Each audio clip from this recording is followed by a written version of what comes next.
Cerulean!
All right. Greetings and salutations, everybody. My name is Michael Schwan. I'm the nerd in a snapback, and today is Sunday, December 4th, 2022, which means it is production day. What are we doing for production day today? We got 7 videos and a lot of talking to do. We're also going to be playing some Stream Raiders. The 7 videos, we got 6 reactions that we'll be doing. We have everything from like Crisis Core Reunion, Dragon Quest Treasures. We have Crossfire Legion, Samurai Maiden, Choo Choo Charles, and can I remember the last one? I cannot. Chained Echoes. I think it was called Chained Echoes. And then we have, in the middle of those, we'll be recording the raw footage for next week's long form video, which will be the most forgettable games that I played in 2022. And so that'll be what'll be smack dab in the middle. And otherwise, we'll be playing Stream Raiders on the side. And also, everybody, if we're going to be probably trying to maintain this pattern for a little while anyway, of having one longer video, well, it's longer for me because it takes more editing, video every week. That'll be in the middle of 6 reactions. Last week was the raw footage for Bayonetta 3, the one-take review for that, which went up today. If you wanted to go check that out, it is !Bayonetta in the chat. I'm very proud of the work that I did on that, but I could take a lot of feedback in if people are willing to provide it. It's a pretty long video. It's just over 30 minutes long, but any feedback that you might have, or just being able to signal boost that video if you're able to retweet it on Twitter or anything like that, is greatly appreciated. The views are nice, but there is a chance that people might comment on it, and that would be great in case they actually do provide any type of feedback for the game moving forward. So, Athena with the hype. We are here. We are hyped. I would be much more hyped if we weren't still in vanilla Stream Raiders, but alas, here we are. Let's get the battle started. So for the next at least 5 weeks, probably 6 or 7 weeks, we will have a... God, fucking gross. Why are you like this? For the next, at least, counting this week, the next 5 weeks, if not the next 6 or 7 weeks, I will have a long form video that's going to require extra editing on my own part. That'll be smack dab in the middle of the reactions. Oh, what do I place? Do I just go tank it up?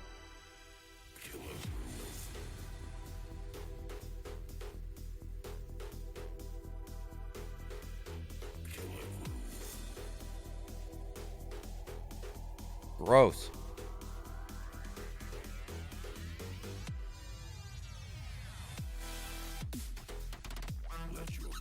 All right, place your units, everybody, and good luck to us. All right, let's not waste any time because we're going to be spending a lot of time. So as a note, what we're going to be starting out with is the reactions. We do these, it's very similar to what you've seen on YouTube if you've ever watched a reaction video, where we're just checking out things that we haven't seen before and reacting to it, providing our thoughts and commentary on it. We do these live on stream because they make for a more interactive and dynamic experience, both for myself as the content creator, as well as people that'll be watching it later on YouTube. You're more than welcome to jump into the conversation and share your thoughts on what we're checking out. But just as a reminder and a note that they will be going up onto YouTube later. Does not appear.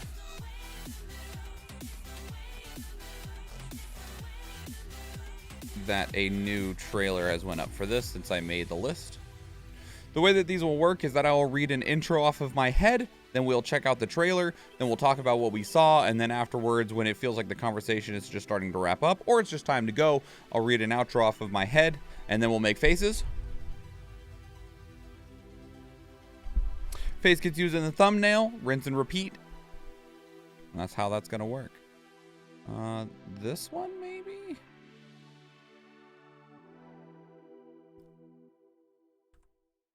I like it better than this just white screen for sure.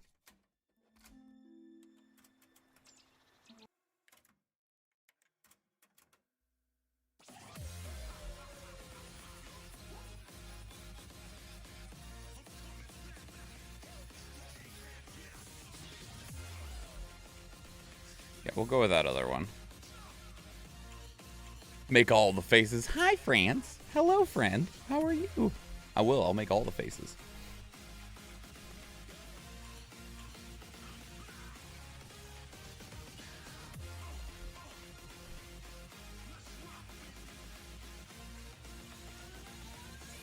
Hey, France, you dropped a thing. Oh, no, I found this for you. That's what we're supposed to say. Not you dropped this. I found this, and I thought you would like it.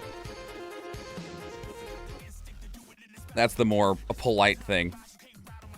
Because we had that conversation before of, like, saying that they dropped it sounds negative. And we don't want to imply that. So instead, hey, I found this, and I thought you would like it. Oh, stop. Cerulean's like, God damn it. Good, but I'm beat, so I'm not forced my body to stay awake to get the Charizard before the time limit. Congratulations. I mean, congratulations on getting the Charizard, not congratulations on forcing your body to stay awake. I hope that you're doing all right. All right. So,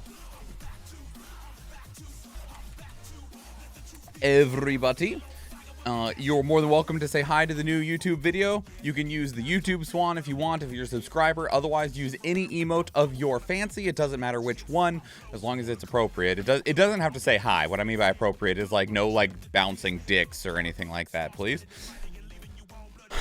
But otherwise, we're gonna go ahead and get started.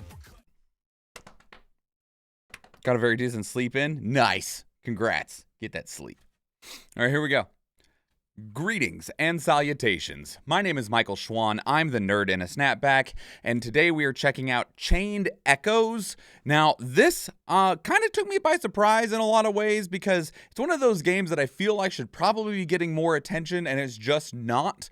Which, for whatever reason, maybe the marketing just kind of missed on it. It has a few trailers for it, so it's not like they haven't been putting stuff out for it. I don't have its launch trailer, but it does launch later this week.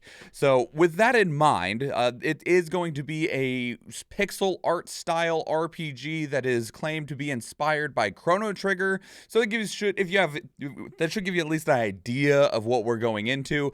And it is also going to be on Xbox Game Pass. So there is a lot of options available to you, but it's going to be available on many platforms. We're going to go back to their Kickstarter trailer 3 years ago, all the way back in February of 2019.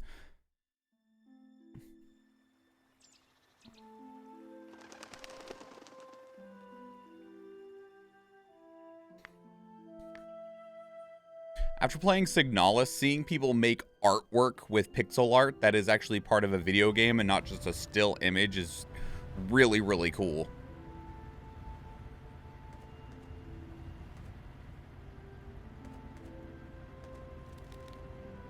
Burb.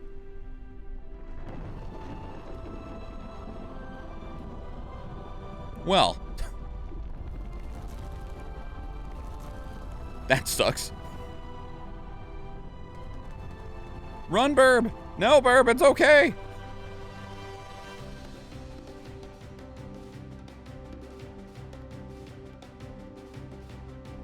For a Kickstarter's trailer, they already had a lot of work put in. That's good. Engage. What is that bar at the top?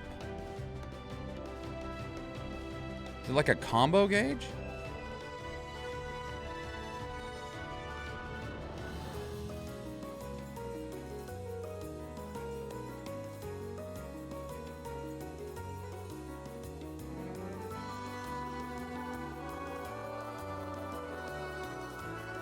Well then.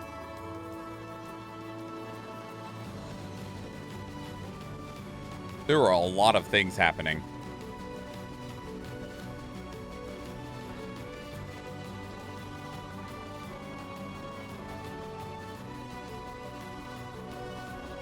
You can customize your airship. You got mechs. Ultros from Final Fantasy VI is here.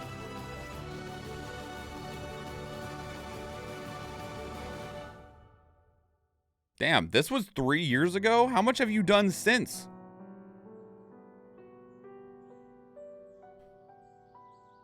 Huge overload of RPG-ness? Yeah, that was a lot. That was their Kickstarter trailer. Okay, so this is the trailer from April of 2022. So this was only 7 months ago. This is the end of the trailer because I'm a genius. Is this the same trailer? I doubt it would be, right? No, I can definitely tell that that's different in there. It just, I don't blame them for wanting to reuse this beautiful pixel art opening shot. Okay, so you have like traversal mechanics in terms of being able to jump off of buildings and into lakes and stuff. They got a dog!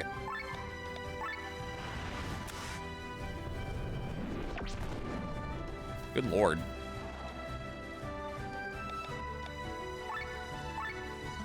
Look at those animations. Those are lovely.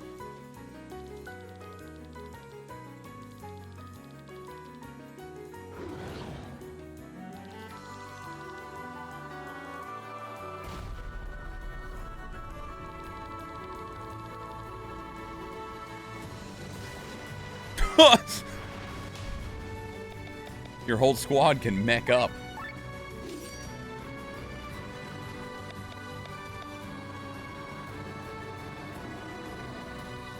I miss world maps in games in general. We don't get world maps anymore because so many games are going open world now.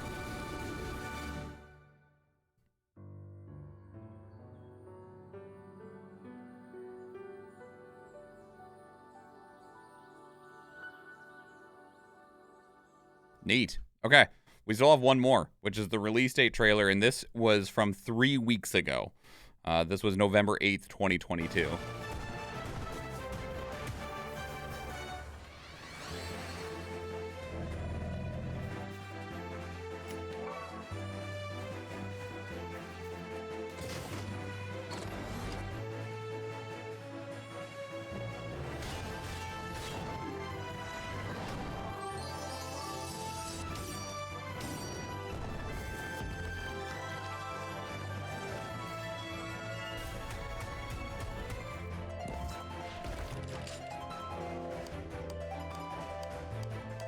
hold on. Wait, pause. Go back. Look at the number of characters that are at the top.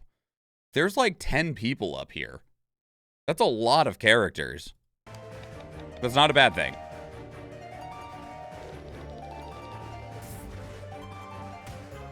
Oh, she slapped him.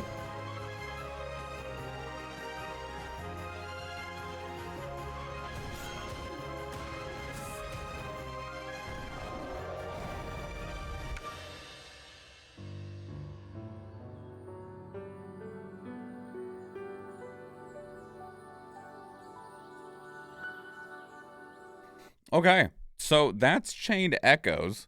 Lots of characters, a potential story. So here's one of the things that I was curious of, because I checked right before we started recording this video of if there was a launch trailer, because this game does release on December 8th. And there isn't a launch trailer yet. We're recording this on December 4th. But one of the things that I found interesting is 2 days ago, this YouTube channel called Game Cross put out things you need to know before you spend $25. Is this game only $25? Because it doesn't have a price on Steam, and I wonder if they're basing that off of maybe like the Kickstarter campaign for it. Let me see if we can't find that real quick. But if the game's only $25, that's an insanely good price. So the lowest price that you could get the game was 17 euros in the Kickstarter, which should be at roughly $17. Yeah, because those are almost even currencies now. So you could get the game for $17 back during the Kickstarter. If the game is only $25 at launch, that is an insanely good price. Let me see if we can't see it anywhere else. It's coming to every platform. It's going to be on PlayStation. It's going to be on Nintendo Switch. Nintendo will often have their prices shown on their website. I'm an adult, thank you. Yes, it is $25. That is really, really, really cheap. That is impressively cheap. I am surprised, because this game looks significant, right? Do we get a projected amount of time for game completion? No, I didn't find anything along those lines of like what the actual playtime is going to be. And with a turn-based RPG, you generally end up getting a larger playtime anyway, just because of the general idea of that combat takes a little bit longer. But with the number of characters we saw and the number of mechanics that we saw, and we saw a significant, like, it wasn't a massive world map, but it wasn't tiny either. I feel like, we don't know anything about the story. The story might not be good, but in a general idea of game time completion, I can't imagine it's going to be that short just because of the nature of the game and the scale of what we saw. Lots of side quests could be. I am totally an adult. So that's Chained Echoes. I didn't know what to think going into it, especially because with the advent of things like RPG Maker and stuff like that, you can see a lot of people trying to do projects within easier to approach game development tools, which I don't think is a bad thing at all, but it has resulted in a significantly larger amount of games coming out, and it can make it harder to parse quality levels between those games. I don't believe that this was made in RPG Maker. If it was, then they made a ton of their own original assets for it. This game looks really, really good. I do wish that there was a story trailer, because that'll be one of the main things that's important to fans of the genre, because there's lots of RPGs out there, and not all of them have interesting or engaging stories. And I don't know if they are claiming inspiration from Chrono Trigger, but I've seen other places making that comparison, and I think that's a very dangerous comparison to make, because it sets a extremely high expectation of the product. But we won't really know what that means for a few more days anyway. So that's Chained Echoes. It is going to be available on Xbox Game Pass if you do have a Game Pass membership. Otherwise, it's available everywhere else. It's on Steam, it's on PlayStation, it's on the Xbox Store, it's going to be on Nintendo Switch, and it's going to be $20 to $25. I say 20 to 25 because it might end up being 20 on a platform like Steam and 25 on Switch, because that's just the way that Nintendo works sometimes. So let me know what your thoughts are on Chained Echoes. Maybe if there might have been a beta or a trial version of it or a demo or something if you were a Kickstarter backer. If so, let me know what your thoughts have been so far. If you are a backer, how have you felt as somebody that supported this project over 3 years ago? How have the updates been? Or if this is brand new to you like it is us, how are you feeling about this product for the very first time? Leave your thoughts down in the comments below. If you want to keep up the conversation going elsewhere, 2 great places to do so are Discord and Twitter. Speaking of Discord, we have a channel dedicated to these reactions where you can place links of your own that we can check out together live on stream, because we do stream on Twitch, and I would love to see you there. If you enjoyed this video, please leave it a like. If you want to catch future videos, please subscribe to the channel. And if you do go watch more of the other videos on the channel, or if I see you in the live stream, thank you and enjoy.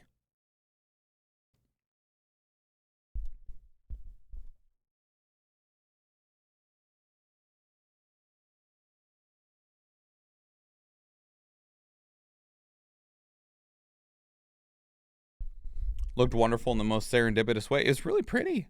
It's really pretty. Like, as long as the story doesn't suck, it'll probably do just fine.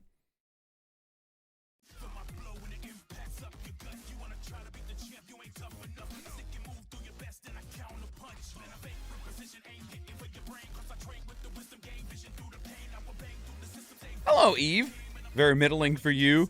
You're not a super huge JRPG fan anyway. Like, it's hard to get your attention with those style of games in general.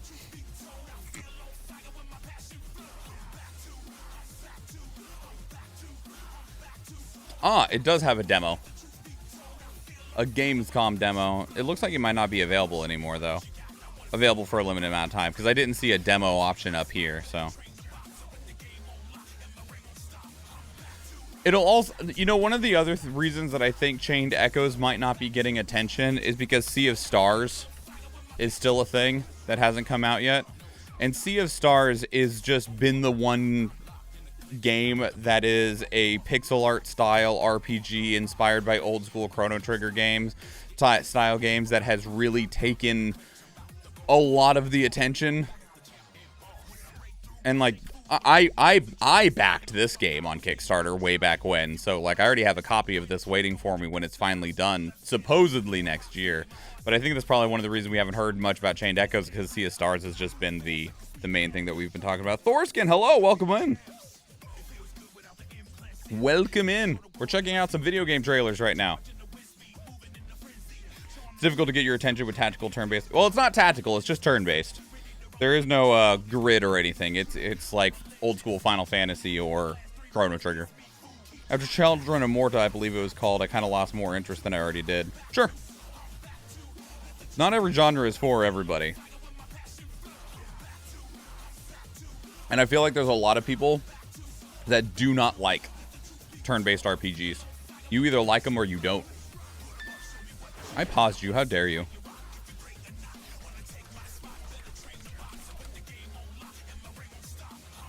Is there a new trailer for this shit yet? Okay. No. There is not. I was hoping there would be, but there is absolutely not. I like them. I like them too.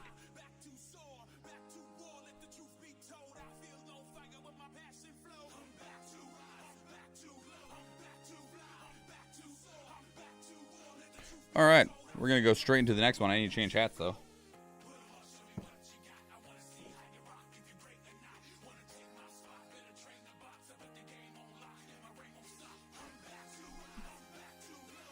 Also, any game releasing this or last month can kind of go in the forget book. Why? Is it because of God of War? Or some other reason? God of War and Pokemon just absorbing it? Well, oh, I know you're probably also absorbed with the Dragonflight, World of Warcraft. Yeah, okay.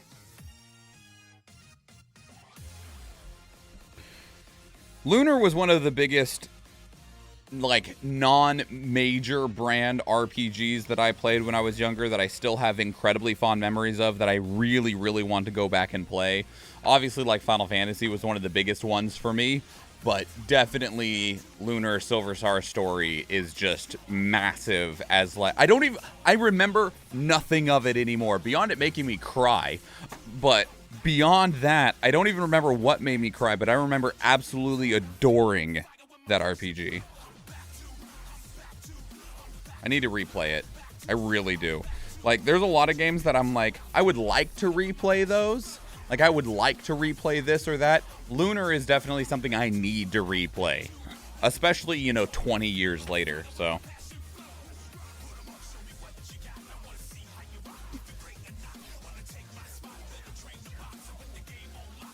It's the most fun and entertaining expansion ever. I've heard really good things about it. I'm not coming back. But I have heard that people are definitely enjoying Dragonflight. Which is good, because so often people have been just not getting that.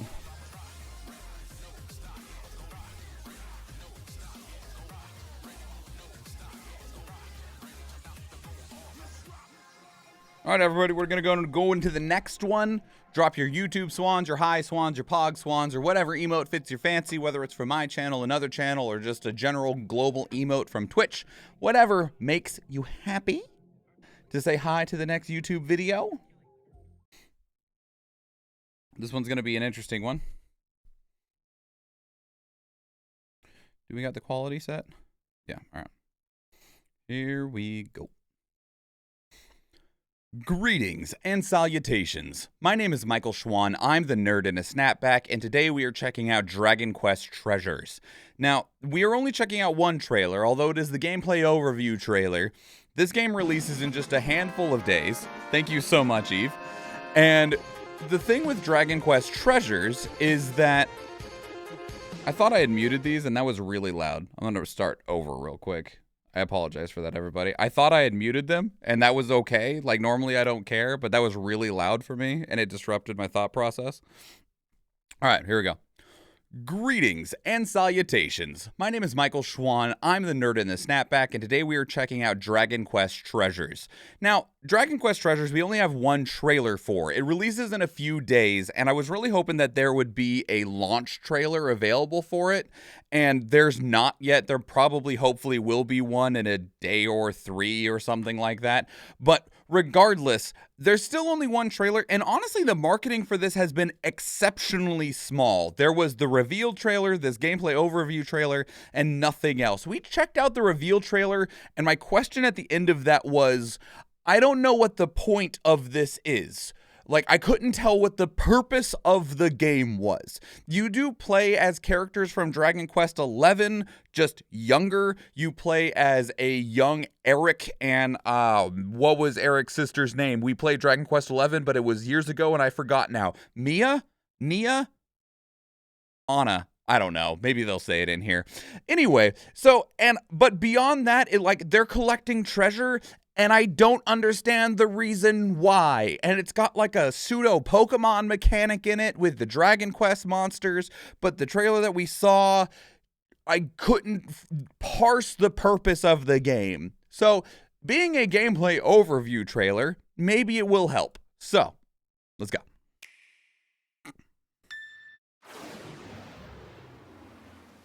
Mia is correct. Thank you, Athena. Orphan siblings who live on a Viking boat. Eric, are you awake? Come on, let's sneak out again. I want to find some treasure. Their lives are about to be turned upside down as they embark on a tremendous adventure. A chance encounter with two strange creatures leads to a rip-roaring treasure hunt in a mystical world. Fairly Odd Parents?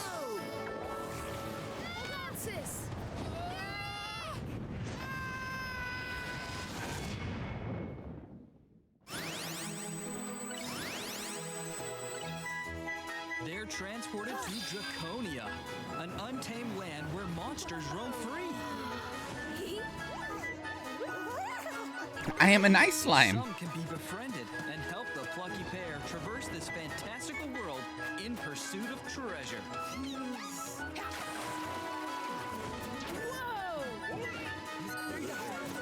Is it an action game? It is an action game.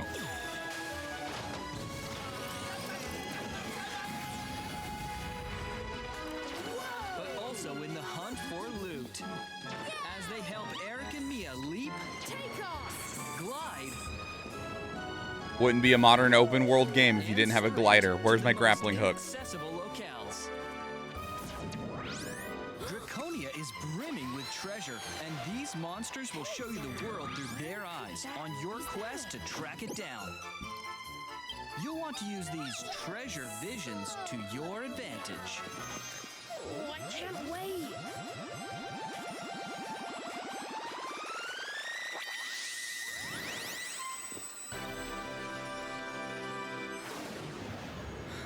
Eric doing his best Link impersonation.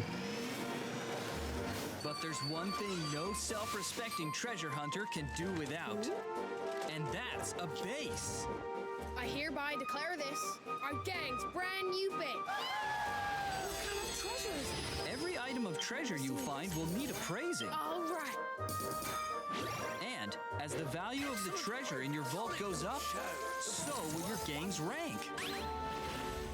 Here are the candies. Visit the personnel department to recruit new gang members. You'll be a great asset. Hello there. Or head over to the dormitories and swap your party members around. You can even send teams of monsters out on dispatch missions. Back soon. Back at last. If you're lucky, they might bring back a piece of truly exceptional treasure. Don't forget to put your favorite pieces on display in the vault. Not bad at all. The base also houses a shop, a pellet factory, You want something? All done. Merci beaucoup. and a cafeteria. I love that the giant slime is what prepares your food for you. Thank you. I'm sure it's delicious. Draconia is also home to the 7 coveted Dragonstones. Okay, that's what we're doing. But dangerous rival gangs are after them too. A whole host of newfound friends. A home away from home. And a world of utterly unforgettable adventures awaits.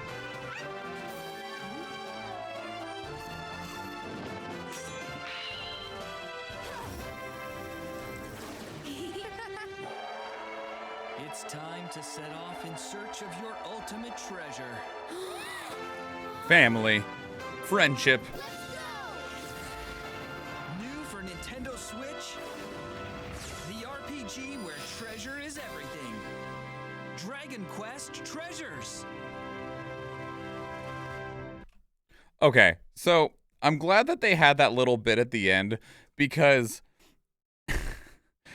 when we saw that first trailer, they were just like, yeah, you collect Dragon Quest monsters and you go out and get treasure. And then at the end of the day, a bar fills up that says you got money. And I was like, okay, why am I doing this? Like, it could still be fun, right? But like, what is my motive? What is my drive? And thankfully, this trailer was like, there's 7 Dragon Balls. You want to collect the Dragon Balls. I'm assuming collecting them will let you go back home because Eric and Mia can't stay in Draconia.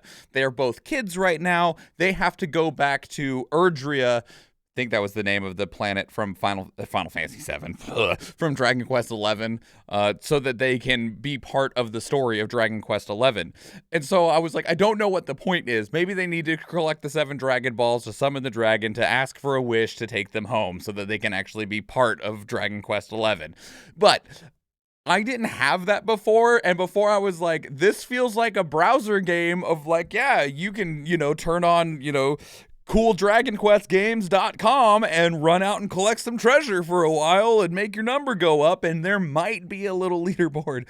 And I just didn't know. And it still seems cutesy, but it still seems like it's just lacking some structure, okay? Because I understand that it's more focused on the Pokemon side of things and the collecting of treasure side. But when I think of Dragon Quest, I think of stories, right? And I will say that this does not feel like it's trying to revolutionize storytelling in any way.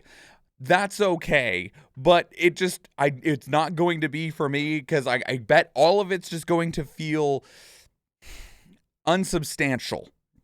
is the way that I would phrase it, is that it's going to feel as though it doesn't have enough depth in any of its mechanics because it's trying to do a lot of things. It wants to be this treasure hunting game. It wants to be this Pokemon game. It wants to have this base management system. It wants to have these like dispatch systems, which can we get away from that? By the way, like seriously, the dispatch mechanic of like you collect these extra party members or characters or whatever and you send them out on missions and you get like useless, meaningless rewards back.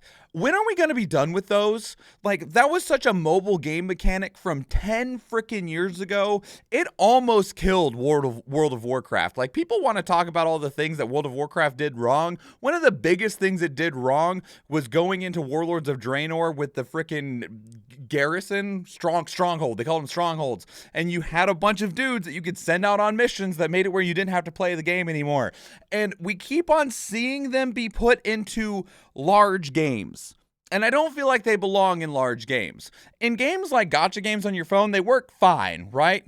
But when you're trying to have this like hands-on approach that you are playing the game, a mechanic that you are not playing to where you just hit a box and then you get rewards back after an amount of time has passed, they aren't necessary in as many games as they are in. And they are in a surprising number of games still. Stop it. We don't need them. Okay? I realize that that's my take, but I feel like they so often take away from a more hands-on constructed approach in games that they aren't necessarily like fitting to be put into. But it's trying to do a lot. So anyway, that's Dragon Quest Treasures.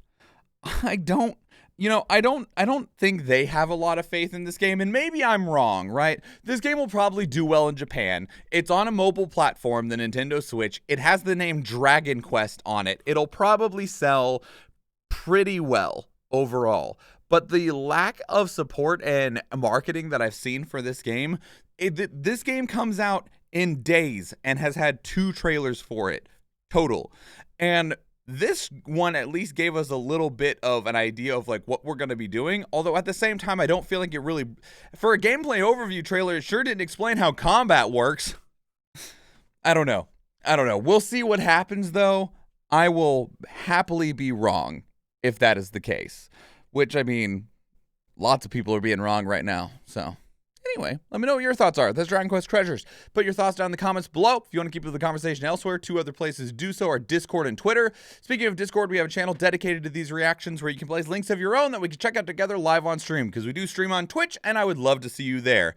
If you enjoyed this video, please leave it a like. If you want to catch future videos, please subscribe to the channel. And if you go watch one of the other videos on the channel, or if I see you in the live stream, thank you and enjoy.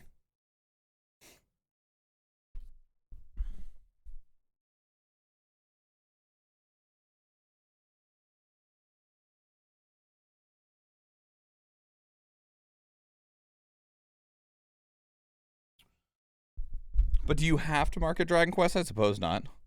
I like dispatch mechanics, and I want a lot more of them. I like passive mechanics that make a game feel a lot more full. I don't feel like they make the game feel more full. I feel like they make the game feel needlessly busy. Like they give you busy work for the sake of filling a clock, not necessarily filling the game with anything meaningful. That's how I see them, though.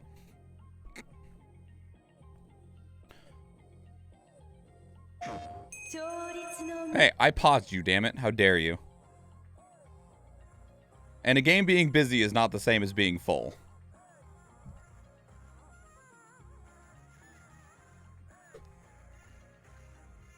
Because, like, to take an example of a game that is not busy, but I still feel is very full, was when we played Hellblade: Senua's Sacrifice. There is almost no mechanics in that game whatsoever, and that game felt extremely full.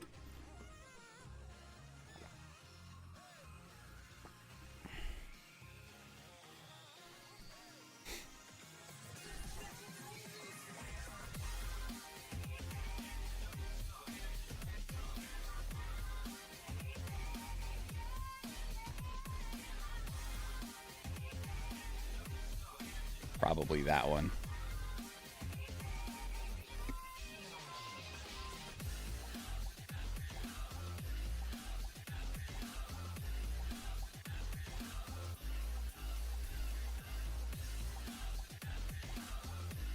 Garrison and Warlords of Draenor was busy working shitty, but what about that egg mechanic in AI Somnium Files? That's not a dispatch mechanic, though. Like, you don't send anything out and get rewards for it. That was just like a cute little Tamagotchi game. Like, that was a time, like, that was just a little distraction. That's not a dispatch mechanic at all. You didn't get anything for it. Well, I guess you technically got, like, the little eyeballs that you could buy cosmetics with, but you didn't get anything in terms of gameplay back. Like, you didn't get new weapons or armor or currency that bought you items or anything like that. It's the same thing in my mind. They're not in mine. Because you also don't choose, you don't collect a bunch of random meaningless characters that you then send out that get you a bunch of, like, in-game items that you use for playing the game. And it also only took a moment to go and answer a question. Whereas most of the time, dispatch mechanics, they're like, well, do you got a fire guy and somebody that can beat the lava pools and somebody that knows how to talk to orcs? And then you put them all together and then you get a box back that has maybe a weapon in it and then some money or some crafting materials or an item that then you can use to go to another mechanic and waste more time with that. But most dispatch mechanics I don't like because I feel like they're just a waste of time as a way to deliver you extra materials in the game that they didn't want to figure out how to give you a way to get those materials in a way that was you getting them.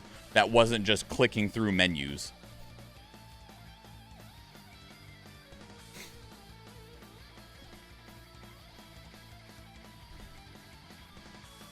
All right, I need to change hats. I forgot to start fucking Stream Raiders? No, when the battle just got ready during that video. Okay, I was like, oh man, we are gonna lose so hard. This is gonna suck. All right, goodbye everybody. There are others which are better. If there are others which are better, I haven't seen them because what I've described is what I've seen every single dispatch mechanic be.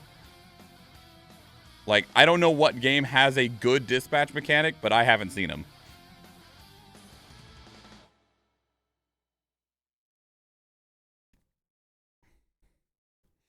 Good luck, Killer Croc. He's trying. Killer Croc is going to town. That stronghold was placed well, too. Oh, there's two of us still in there somewhere. It's me and Athena. We got a paladin and a crocodile. Are they going to cut through all of it? No way. I guess so. Damn. Way to go, Killer Croc and Raftalia. Proud of you. Centurion and Vampire going to Athena and Mike Nike me. I can't believe we fucking won that with like 7 people. Ew.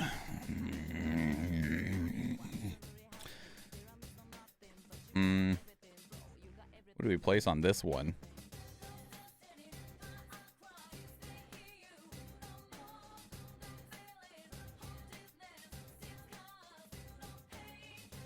Like, these guys are armored.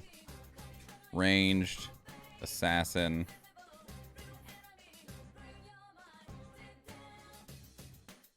We go like this.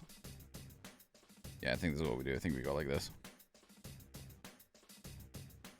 Japan bestseller confirmed. It fucking might be, right, France?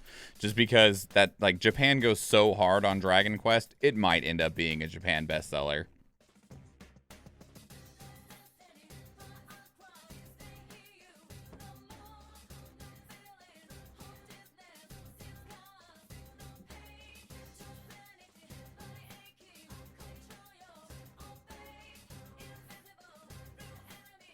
All right. On to the next one.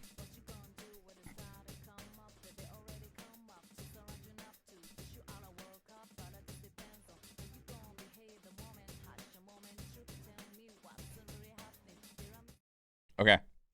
Put in your YouTube swans, your high swans, your pog swans, or whatever emote fits your fancy. It can be any and all that you... Look how short I am. Uppies.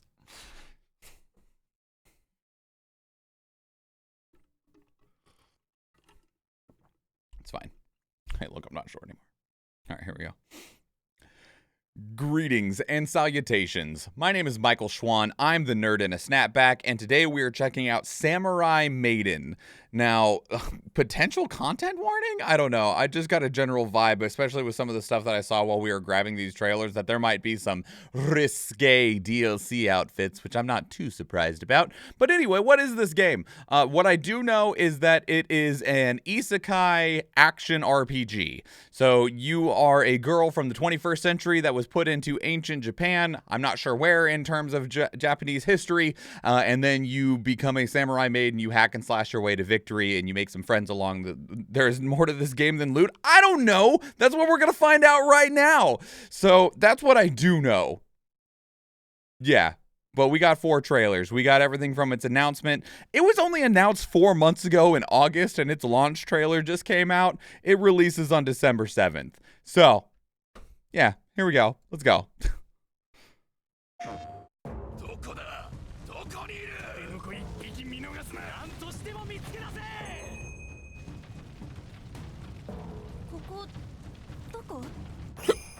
I'm okay.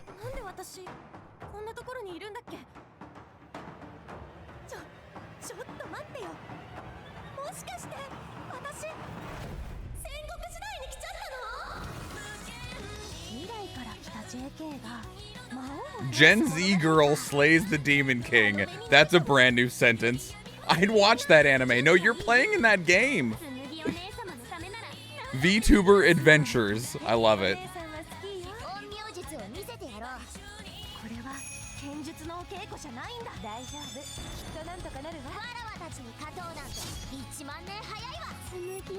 Hang on. One small criticism real quick. Where'd that go? Okay, so like deadly as a samurai, right? That's fine. But how did they expect anyone to read this? Experience fast-paced action in the Sengoku period as this everyday girl slays demons and she slashes her way through the chaos. Look how long this is on screen. Experience fast-paced action. It's gone. Like, wait, how the hell were you supposed to read this? Moving on. Which freaking waifu do you want your waifu to be with?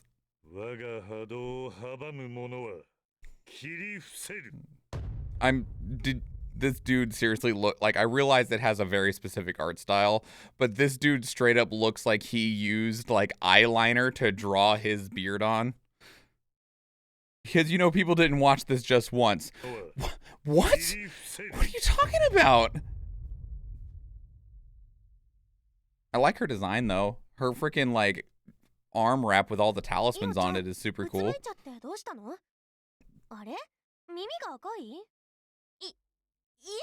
Why are your ears red? Why are you embarrassed? So it's an action RPG dating sim? They're like, we're not gonna beat around the bush about what we're doing here, okay? All right, this is the opening trailer. You ever think the angles in anime are a little weird?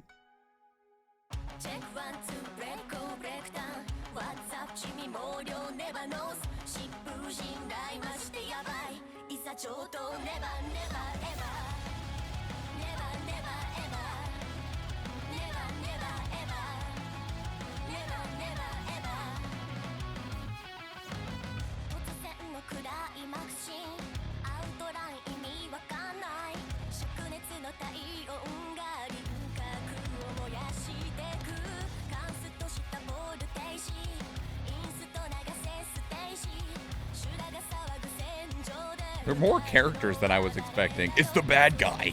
I wonder if those other 2 people were also bad guys. They're just like the generals instead of the actual like evil emperor.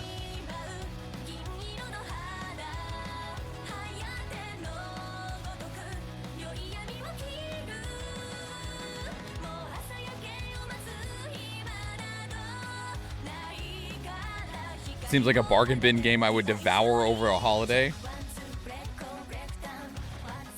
Weird? No. Deliberate, absolutely. Well, yeah, that's the whole point. But that's also the point of the joke. You know, the thing is that this game actually looks like it could be fun. It could be bad though. This is the Hagane character trailer. Is this a harem game? Yes, I think. Maybe. But the harem said screw having a dude around. It's just an isekai of a 21st century woman who goes back in time and she gets a harem. The only dude in the game is a bad guy.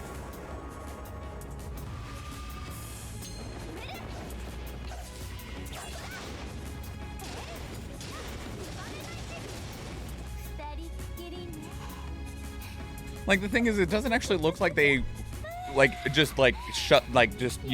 filled in the combat so that they could have, like, a dating sim.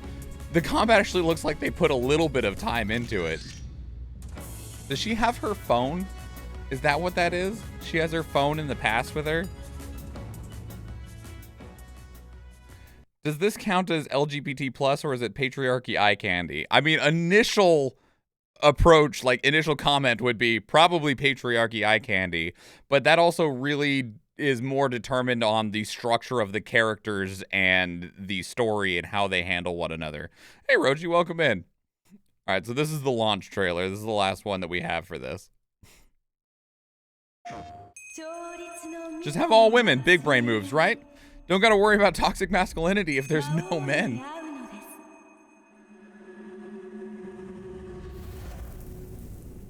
That phone would work for about the next 7 hours. They'd charge it using potatoes or some stupid gimmick. They use electricity magic and charge the freaking charge it wirelessly.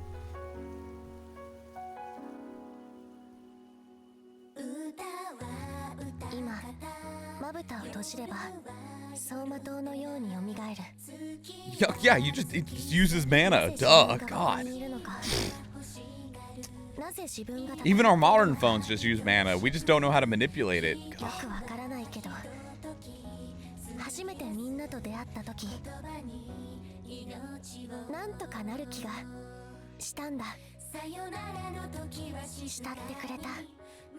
Is that a bomb?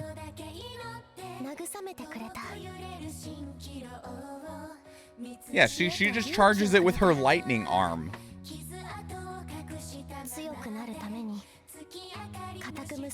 Do you date all of them? Like, do you date all 3 of your friends at the same time? It's not about picking one. This chick just went back in time and was like, all 3 of you. I choose all of them. Yes, I was never able to pick a starter in Pokemon. I always had to figure out how to get all 3 of them as quickly as I could. Same thing here.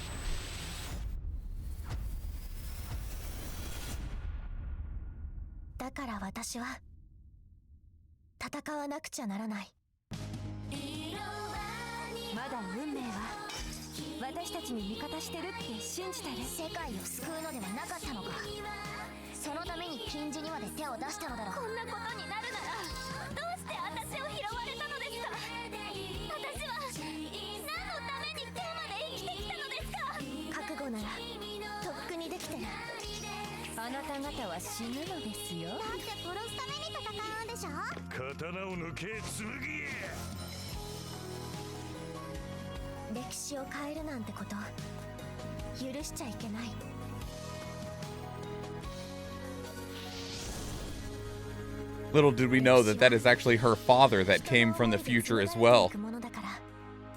She probably doesn't pick. They all pick her because she has to go back to her own time. That's fair. Or does she?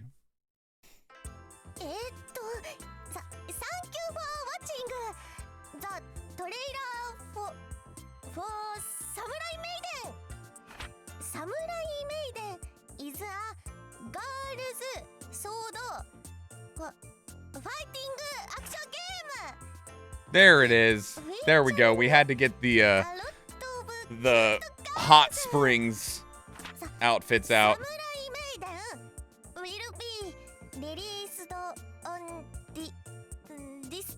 All purchased separately, of course.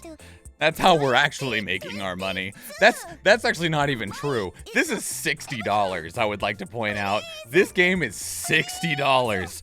They are saying, yo, pay us. そうだそうだ。There is also a deluxe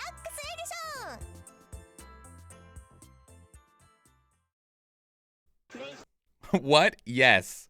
It is $60. I am not even marginally joking. Here, let me get this on the screen real quick. Yeah, so we got the Steam page. On the Steam page, it is currently 10% off for $53.99 of its original purchase price of $59.99. It is a full-priced game. Definitely caring that you totally want to pay this much for our content, lol. You thirsty boy. You got the dollars? We'll let you watch the anime girls kiss for $60. You want them to kiss in swimsuits?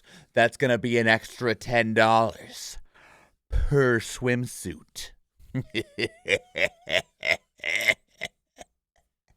Yeah, just like that. That'd be like making me try to announce something in Japanese in real time. I would be struggling. Well, you know, they might have done that as part of part of a bit. Like they probably did that as part of trying to make it cutesy and stuff like that. Did it have DLC? Okay, so all that DLC is that. Wait, is this? Hang on. Is this okay? It does include the game. Oh, the DLC doesn't have prices listed yet. But you can buy all of the DLC, including the game, for a total price of $75. So all that DLC is $25. It's still a price tag. And there's not a price tag on these individually. You have to buy essentially like the deluxe edition. At least you have to buy the deluxe edition right now if that's what you want. So looking up to the Dead or Alive, no one can compete with the Dead or Alive team. Anyway, so that's Samurai Maiden. Thank you for going on this journey with us. I will leave it up to you to decide on if this is something that you're interested in. The one thing that I will say about this game is that the combat looked like it could be entertaining. There was some pretty flashy visuals. There was like dodge and like super mechanics, and like it looks like the combat actually wasn't bad. It doesn't look good enough to make me want to pay $60 just to try it. But it looked like there might be some decent combat in there. So that is Samurai Maiden. Let me know what your thoughts are down in the comments below. If you want to keep with the conversation elsewhere, two great places to do so are Discord and Twitter. Speaking of Discord, we have a channel dedicated to these reactions where you can place links of your own that we can check out together live on stream, because we do stream on Twitch, and I would love to see you there. If you enjoyed this video, please leave it a like. If you want to catch future videos, please subscribe to the channel. Do watch one of the other videos on the channel, or if I see you in the live stream, thank you and enjoy. Oh.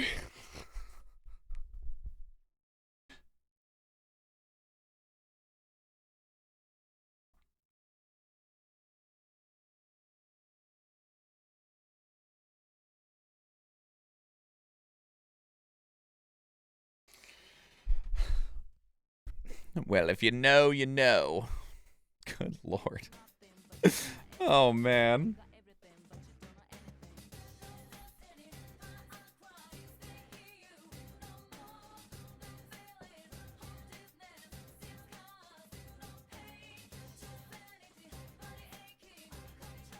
I hate myself enough to maybe buy that.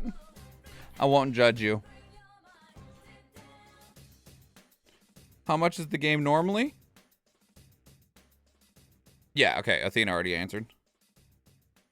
I can see it being 40 or 50. Will it sell well? Probably not. You know, honestly, I don't think they're expecting it to sell well. Like, of course, that's... I was like, I'll just go to this spot where... So, YouTube now has this thing of that it shows you what is the most replayed section on a YouTube video. That's what that little, like, gray mountain map looks like above the scrubber bar. And I was like, I'll just click on this section. What is that section? It's of course this. But I don't feel like this game cost a lot of money to make, okay?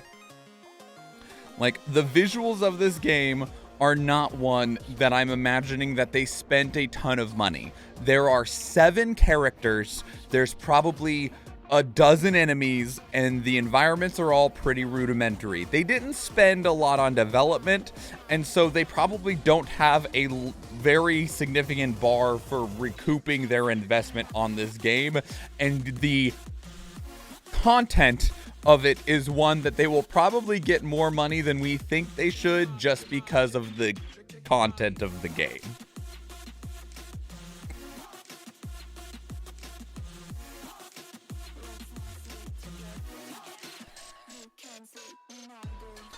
If it's a release date DLC that's readily available, then they should be stepped on the foot.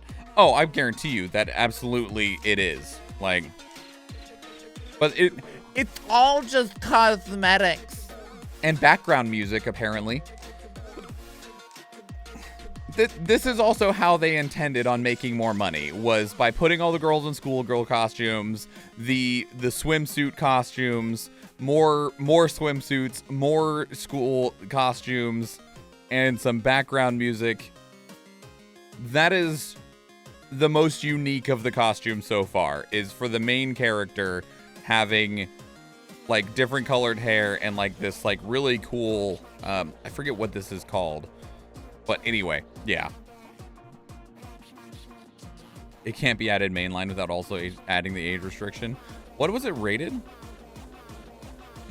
T for teen. Violence and suggestive themes. Suggestive themes.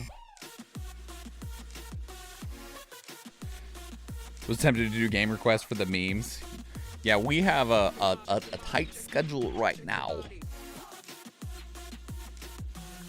Suggestive themes. Friends kissing. That's just what we saw, Francie. Okay, we might have seen, there might be something a little bit more suggestive in there. You know.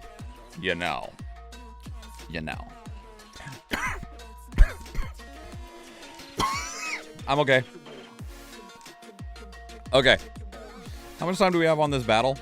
10 minutes? That's fine. Okay, so the next thing we're going to be working on, this is going to stay green. I'm used to pointing over there where the other video is. So this is going to stay green because this has to be chroma'd out so that I can use it for footage like we did in the Bayonetta 3 review. But I'll let you know what we're doing here, okay? So this is going to be a long-form video recording. You're more than welcome to partake in it, though. Unlike the Bayonetta review, where I was just talking and talking and talking, this is going to be broken into pieces. This is the first of a series of videos that we're doing at the end of the year to discuss all of the games that we played this year. You probably see a lot of other YouTubers and stuff make like the my game of the year for 2022 or my best games of 2022. I am doing that as well, and we are starting that today. I have them currently broken into 5 lists, which will mean at least 5 videos: the good, the bad, the ugly, the memorable, and the forgettable. And we will be recording these in reverse order of how I just read them. So today we'll be beginning the recording, well, we'll do the raw recording of my most forgettable games of 2022. But unlike with Bayonetta, in which case we did a one-take review, this will not be that way. It is going to be broken into sections, in which case, because I'm going to change hats between every game, and there's going to be a wipe at post-edit. It won't be here. There's going to be a wipe that goes on the screen to show what number we're on, okay? So with that in mind, there'll be multiple chances for us to talk about the games and stuff like that. As I change hats, we'll run Stream Raiders as it pops up and stuff like that. This is going to take a while, as just a heads up to you, because we are going to be talking about 10 individual, well, actually more than 10 games. So you don't have to put in hi YouTube, because I'm going to be covering that up. Just as a heads up, that's going to be covered up. It won't be covered up in the VOD later, but in the YouTube video it'll be covered up. But so we'll just be post-edit. Gross. And they were roommates. Damn right they were roommates. Married ones. All right.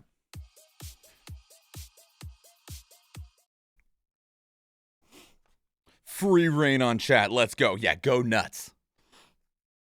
Okay. So, we're just going to get started.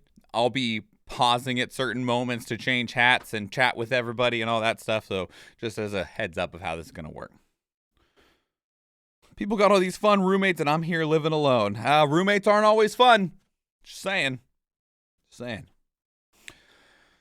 All right. Here we go. Let's get started. Greetings and salutations. My name is Michael Schwan. I'm the nerd in a snapback, and today we are going to talk about my most forgettable games of 2022. I actually got to play a lot of games this year. I think it ended up being something along the lines of like 50 or so games that I played in 2022, which was really great. Like, that made me really happy when I actually started building the list and going through everything. And I've split them into 5 lists that we'll be talking about. But today is the forgettable ones. The other ones are the good, the bad, the ugly, and the memorable, but today let's start with the forgettable. Now, one of the things that's really important though is when I say that these games are forgettable, I do not mean that they are bad. There are some games that I would actually say are good on this list, but they are on this list because I don't think that outside of this video, I will really be talking about them again in the future, and for different reasons in each case. I have them broken into 10 sections, although a couple of them have multiple games in the same section. You'll kind of understand why as we get into them. So, let's get started. All right, now I'm going to change hats.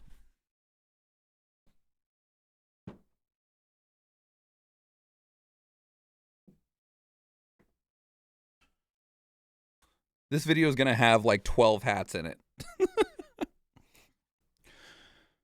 At number 10, we have Ender Lilies. Now, I played 50 games this year, but one of the only games that I started and then didn't finish was Ender Lilies. And it wasn't even because it was bad, it just didn't, hook me to a point where I just wanted to keep playing it. I've considered it. I've talked about it multiple times. We used to do a series where we just kept playing through Soulsians, and it was one of the ones on the list, and then it just kind of got thrown aside. It's not exactly your normal Soulsian in the way of that you're thinking of like Dark Souls or Bloodborne or Neo or Elden Ring or whatever. It's a 2D game, and we've seen a few of those. You see some 2D Soulsians in the form of like Salt and Sanctuary or Hollow Knight, and it's much more faithful to that idea than I think a game like Hollow Knight is. It's got beautiful art, it's got a cute MC, and I don't know why, but it just didn't hook me. And it's one of those things that I've even kept installed on Steam, and I look at it, and I just have no desire to play it again. I'd have no desire to go back and finish it, even though I can't say I didn't like what I was playing, which I can say that about some of the other games, especially like Bloodstained Ritual of the Night, which was critically acclaimed, right? I played that before this year, and I just didn't like that game. I can't say I didn't like Ender Lilies, but every time I think about playing it, I just want to play something else. And that's why it's going to be my number 10 on my most forgettable games of 2022. I think the best one was my sister. She didn't steal or ruin my shit and would cook a lot. I mean, yeah, you can have great roommates. It's just about whether if there's also bad ones. And that's the risk you take. Was Bloodstained that 2D sword game? It was the modern take on Castlevania. So number 9, I have just listed as Phasmo clones. Phasmophobia came out, and there was immediately just this torrent of people that jumped into Phasmophobia, and they loved the ever-living bejesus out of Phasmophobia. And then it spawned, I don't know what to call them, investigative horror games, I don't know. But we've seen so many games come out that are trying to just copy Phasmophobia. Some of them do their own thing. Some of them mix it up a little bit. Some of them don't. Some of them just straight up copied Phasmophobia and then just did nothing new with the formula. I've played a lot of them this year. We played Ghost Watchers. We played Obsidio. We played Ghost Exile. We played Ghost Exorcism Incorporated. We played a lot. Now, one of the things that I'll say is that none of these games are necessarily bad, but none of them are also necessarily good either. And I don't even think Phasmophobia is good. I like the idea of these games, the concepts of being these ghost hunters, hunting legitimate ghosts or spirits or demons, and you got to use your tools to go in and find them and determine what kind of ghosts they are. But for the most part, the games are very formulaic. Once you have figured out how to solve the game is loses so much of what makes it what it is. Like when you first go into these games, you're like, man, this is kind of spooky. They did get a good job with making the environment kind of creepy. My back feels kind of tight. I got this tingly sensation. I don't like this. But then as soon as you solve the puzzle, the riddle of how to get the ghost to do what you want and how to get the evidence that you need, it becomes the most like second grader, brain dead, use this tool, mark this down to go do this. Oh, this took a little bit too long. I'm dead. Oh, well, whatever. You guys can finish it off, right? I will touch a little bit on each of these games. So Obsidio is the one that I probably played the least, and that is because it had the least in it. However, it probably had the best atmosphere in it because they did things that were more unique in helping you try to identify what type of ghost it is. Things like the ghost cracking the walls and making the environment change and you're hallucinating and stuff. Things that were a little bit more than what we see in games like Phasmophobia where, you're just basically just relying on the tool for your interaction, or maybe you hear like a breath in your ear. Obsidio did more that made it feel like there was a larger presence than just this entity that existed on the property. Ghost Exorcism, I think, had the best mechanics of all of these. The tools worked better, and they gave you more tools, and the tools felt like they had purpose, and they had a level of weight to them to where you're trying to do these multiple pieces to be able to weaken the ghost to the point that you can actually get rid of it. Things like needing to read from a ritual book or throw things at the ghost or use different tools that make the ghost poof into smoke. And it feels good when you do them, especially because there is a risk to them in that you can fail. Like, you're like, I need to throw my holy water on the ghost. If you fuck it up, you don't got the holy water anymore. And in some cases, that means you're dead. And in other cases, it means that you just can't complete the mission because maybe you don't have the money or you didn't bring another holy water or whatever. Ghost Watchers, I feel, is better than Phasmophobia in like every way. It looks better, it runs better, the tools make more sense, they're more reliable. But the problem with Ghost Watchers is that everything is too reliable. It becomes super methodical, right? Everything, like we talked about how it's kind of like a second grade puzzle where you just need to check off boxes. Ghost Watchers is that to a T. Really cool ghosts. The ghosts look cool. They'll like drag you away and like drag you through the house. That's horrifying the first time that happens. But as soon as you understand the tools, the game loses all momentum. There is no more stress in it. It's just the most like checkboxy thing. You would swear you were doing inventory at retail.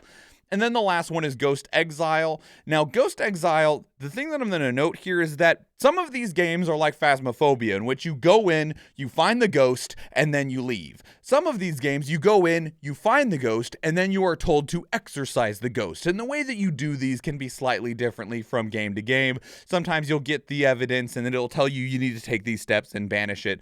Ghost Exile, I think, is the game that had the best banishing mechanics. You would need to go in after you figured out how that kind of ghost it is, and you need to do things like draw ritual circles and you'd have to do a larger amount of setup to begin banishing rather than like throw water on it, throw salt on it, and then, hold a cross at it, and then it's done. There was work that you put in for Ghost Exile that felt meaningful. And even while you're doing the banishing, you got one person that their sole job is to read the book. They are reading the incantation to banish this ghost. And things are happening while the ghost is being banished. People got to run and close portals or maybe getting killed and stuff. It's good. But like all of the rest of these, it's so forgettable because once you have figured it out, it just falls into the same bucket as all of the rest of these ghost investigation games. They all have something that makes them unique and stand out, but they're all still just a different flavor of Phasmophobia. And that at the end of the day is not something that I personally will remember going forward really much past 2022.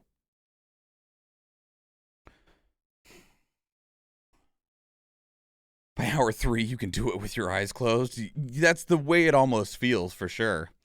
I'm going to put this here. Yeah. So many ghost investigation games. Multiplayer investigative survival clones. Yeah. Phasmo was the most fun when it was broken as shit. Well, and that's it. Well, and also, even though they fixed stuff, I think it's just because now we're just so acquainted. I'm so slow. How am I supposed to chomp things if I'm slow? I think that's the other part of things, though, is that once you understand one of these games, it makes it so easy to understand the other ones that one of these other games might have felt immensely more memorable and better if they weren't the fifth one of these types of games that I had played, right? Do you count Devour in that type or no? No, I do not. Devour is a different type of game. I don't think it's on this list. I do have Devour on one of my lists, but it is not this one. I don't remember which one it is. Athena with the gold, Mike, Nike, me with the flag bearers, I think that was. The dragon mechanic was cool. I wish they had more things like that. I wish, yeah. That's one of the things with Ghost Watchers. Like that dragon mechanic, I was like, that was fucking cool. When the ghost grabs you and hauls you through the house, more of those games need to have things like that. Like to where you get like sucked through the floor or something like that. I don't know. But the amount of interaction the ghost had with you and not just on a type level was really good on that game. And I think that they need to try and focus on doing things like that more in the future if other people want to take an attempt at that genre of games. Are there VODs of Devour? You would need to check Athena's channel because we played them on Athena's channel.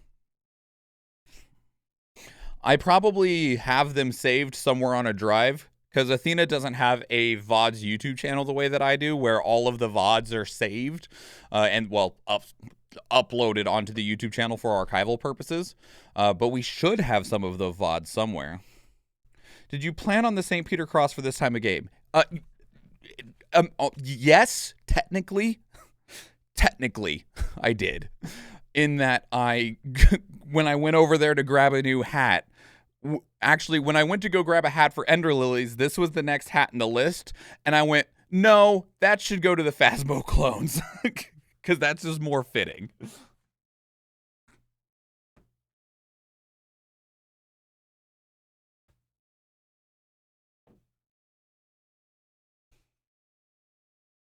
Pacify was the one that was the first time we played Pacify is probably the one I enjoyed the most.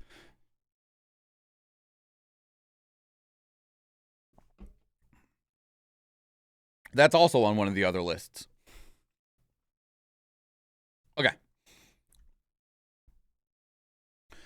At number 8, we have Little Nightmares 2. Now, this is a prime example of what I talked about in the intro of games that are not bad, but are forgettable. And there's a very specific reason that I think that Little Nightmares 2 is forgettable.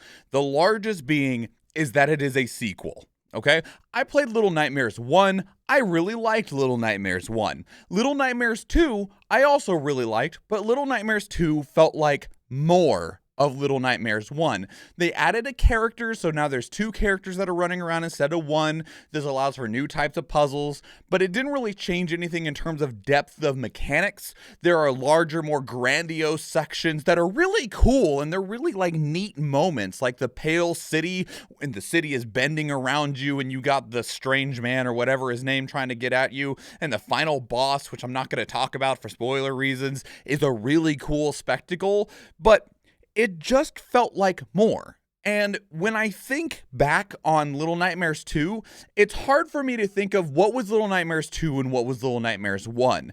And in a way, they kind of blend together, and they're both a lot of quality.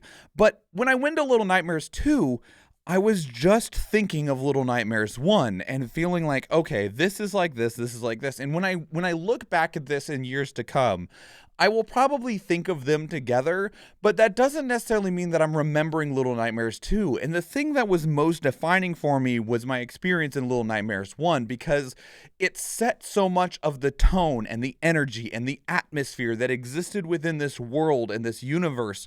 And the sequel feeling like an extension of that rather than its own thing, is fine, but it doesn't necessarily mean that it stands out on its own in a memorable way. And I'm not even sad that it doesn't do that, because I think if they tried to make the sequel stand out on its own, it would have felt too largely disconnected from Little Nightmares 1, but it does mean that it's going to end up on my forgettable games of 2022.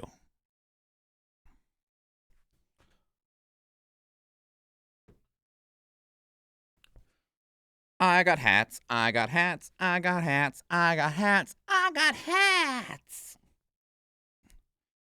Ugh. Oh, my back. All right.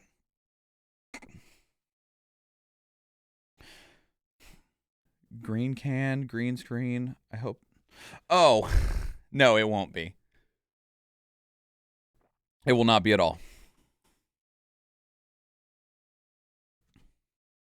Because I will draw a mask over this, and I'll only chroma out inside the mask. So even if I was wearing a green shirt of that same color, it wouldn't happen, because only what's inside the box is going to get chromed out.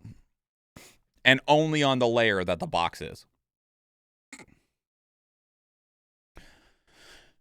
Number 7 is Hyperlight Drifter. Now, this is an interesting prospect for me, because Hyperlight Drifter is memorable for me, not because of the game, but because of how I'm feeling about its sequel. And depending on how the sequel goes, I might feel differently about both games. But Hyperlight Drifter at its core is an isometric Dark Souls style game. It has really beautiful art, but here's the thing, is that I barely remember playing this game because it just didn't have a lot that was memorable in it. The thing that I remember is its art. It had beautiful pixel art environments, beautiful pixel art like sceneries and showcases, cool pixel art bosses, but the actual game itself, my brain goes, do you remember playing that? And I was like, I remember that we played it. What was your favorite part? I don't know. I remember that there's a dodge and a slash, and is there a ranged weapon? This is how little I remember this game, even for the sake of this video, is that I remember liking this game, I remember it being pretty, and I don't remember anything else about it. Now, I do have concerns about the sequel, because like we said, Hyperlight Drifter is an isometric Dark Souls game. Hyperlight Breaker, the sequel, is going to be a 3D roguelite action game, which Hyperlight Drifter was a linear, I'm not going to say linear experience, a storyboarded experience. You would go through and you'd play this game from beginning to end. You'd go through the bosses, you'd start, finish, roll credits. And roguelites are not that. And it's not that I don't like roguelites, I do, but it's just that when you came from a game that was not a roguelite and you're going into one, it does raise some concerns. Maybe the game will be good, maybe I'll remember it better, but for the time being, I don't remember much about Hyperlight Drifter.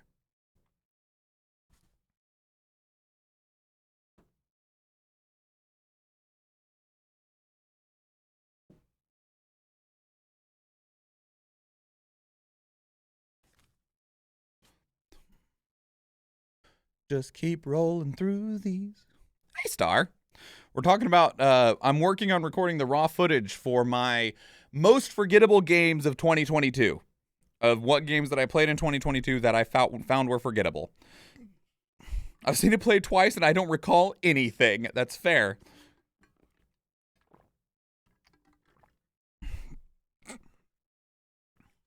Oh, thank you.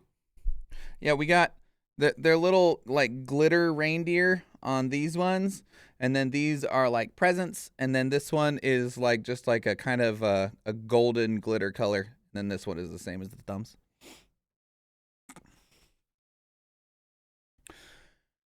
At number 6, we have Pokemon Diamond and Pearl, or Brilliant Diamond and Shining Pearl. Now, I did a reaction to this already when it was coming out, and one of the things I will say is I don't agree with all of the hate that these games got. These games look great, and they play great. There's so many remakes that are coming out, and there's so many people that are upset that they're not getting one-to-one remakes. People are like, I want the exact same game, but I want it with better graphics and better visuals, and I want it to run better. And then they got that with Pokemon Brilliant Diamond and Shining Pearl, and they're like, this is the the same. I hate it. Now, mind you, those might be completely different people talking, and there's a very decent chance that they are, but it doesn't change the fact that the internet made me want to claw my eyes out. Big surprise, I know, right? And it's not even just a one-to-one remake. It actually came with a lot of extras. There's a lot of extra stuff to do in Brilliant Diamond and Shining Pearl that weren't in the original games. And that's great. I thought it was fantastic. It definitely felt like, you know how when you think back on a game that you played as a child and you're like, man, I love that game. It looks so good. It was a lot of fun. And then you play it today and you're like, wow, that game looks awful and it plays like crap. Why did I like this? And the visual in your memory, the rose-colored glasses or the vagueness of what you're trying to remember is different from reality. When I went back and played Pokemon Brilliant Diamond and Shining, well, when they came out and I was playing them, and it felt like it was taking me back, and I was playing them in a state that was like how I remembered. Because obviously if I go back and look at base Diamond and Pearl, they're not going to look as good as my brain thinks that they did. But playing Brilliant Diamond and Shining Pearl, they did look as good as I was remembering, and that's because they were modern remakes. That said, Diamond and Pearl, in my opinion, are some of the weakest Pokemon games in the history of the franchise. Generation 4, I don't think is really good, okay? I thought that Generations 1 through 3, fantastic. 5, great. 6, 7, 8, and I didn't play 8, and now we're on 9 with Violet and Scarlet. So they are not great entries in a general sense, and that's why, like, even the thing that I remember about playing the originals was I was like, man, there's a lot of returning Pokemon, and this just isn't that interesting. Thankfully, Generation 5 with Black and White was fantastic, and that kind of just really reinvigorated the franchise for me when they came out. But it does mean that even though I do like these as products in terms of one-for-one remakes with better graphics and more stuff in them, that they are not going to be games that I remember for the foreseeable future. Not in the way that, like, Let's Go Eevee and Pikachu are, which are not necessarily one-to-one remakes of the original games, but that's what they're kind of trying to be, and I thought those games were fantastic. But what I will say, much to the dismay of people who do not like Brilliant Diamond and Shining Pearl, I really hope that Black and White, or if they go with Black 2 and White 2, or if they call it, brightest white and deepest black, or whatever they call the Generation 5 remakes when they arrive, I hope that they get this treatment, because I think that those would be fantastic games to experience. But either way, Diamond and Pearl gonna have to stay on the forgettable of 2022 list. Medieval was like that for me. It was amazing and a perfect remake. And that's one of the things that was talked about a lot with Final Fantasy VII Remake was, do we want a one-to-one remake? And some people were like, yes, if you change anything, I will kill you. And it's like, really? As a massive Final Fantasy VII nerd, really? Okay. I watched some old 80s cartoons and was like, yeah, this isn't as good as I used to think. This is awful. Knight Rider, 80s. This car is awesome. How'd they build that? It's so cool. Me in 2021, holy shit, I'm impressed that dash didn't fall off. Is that duct tape? Oh, it's being held together with drywall screws. Games need growth? They do. And I think it depends on what the goal of the release is, on what they want. I know what you want from Final Fantasy VII Eve. We'll find out in like a year-ish. Don't get me wrong, I want it too.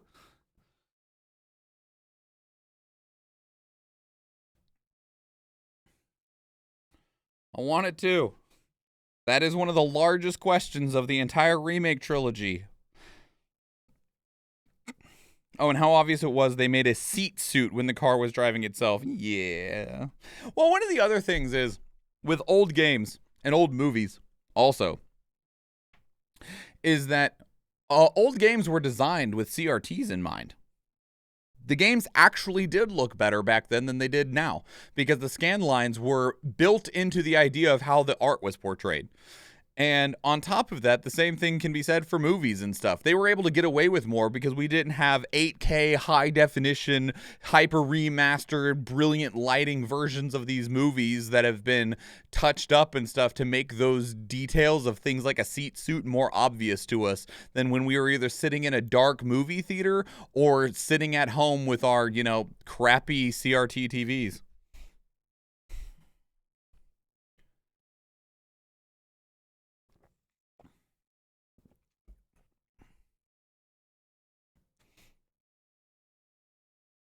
Do my practical effects look a lot worse today than before?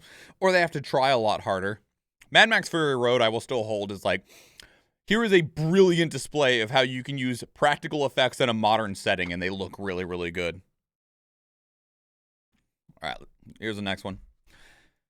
At number 5, I have Multiverses. Multiverses was that free-to-play Smash Brothers clone using all of the Warner Brothers IP. You got Arya Stark from Game of Thrones fighting with Bugs Bunny against Batman. You had the Ultra Instinct Shaggy memes going up against Steven Universe.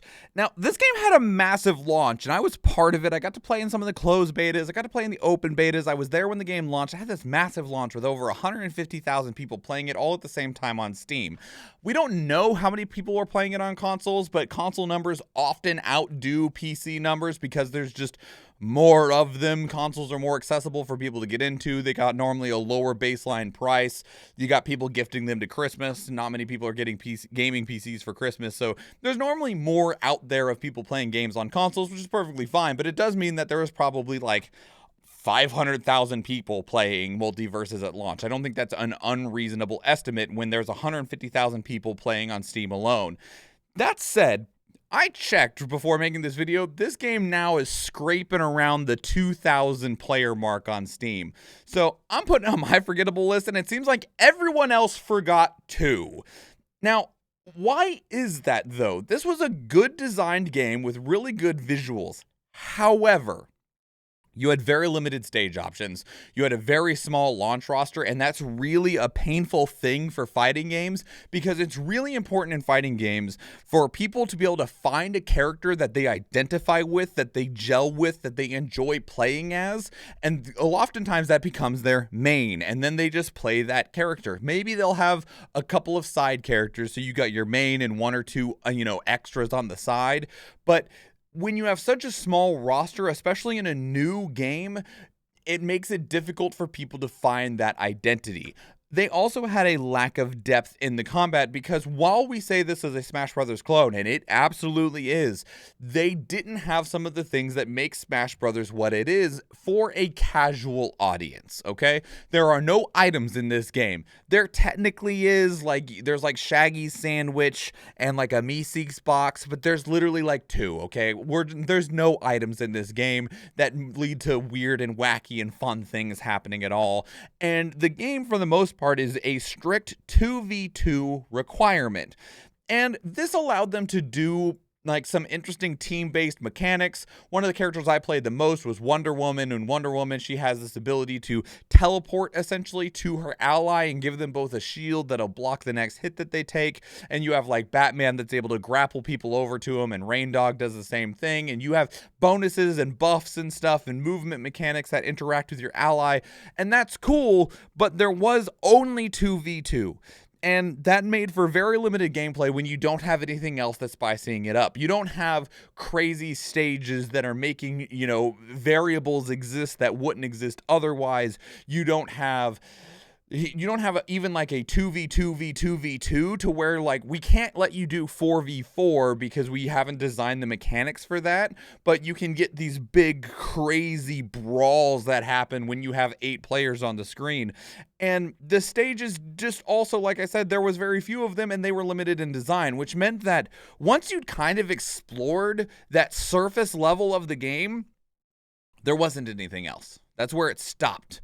And that's really unfortunate because this game could have done really well. It had this massive, brilliant launch, and everyone's like, this feels really good. Especially compared to the Nickelodeon one, Nickelodeon All-Star Brawl, which was just way hyper sweaty, trying to be a game that appealed to professional Melee players, this game was definitely like, how much of that casual audience can we scoop up that are just not being attended by Nintendo in the Super Smash Bros. Franchise?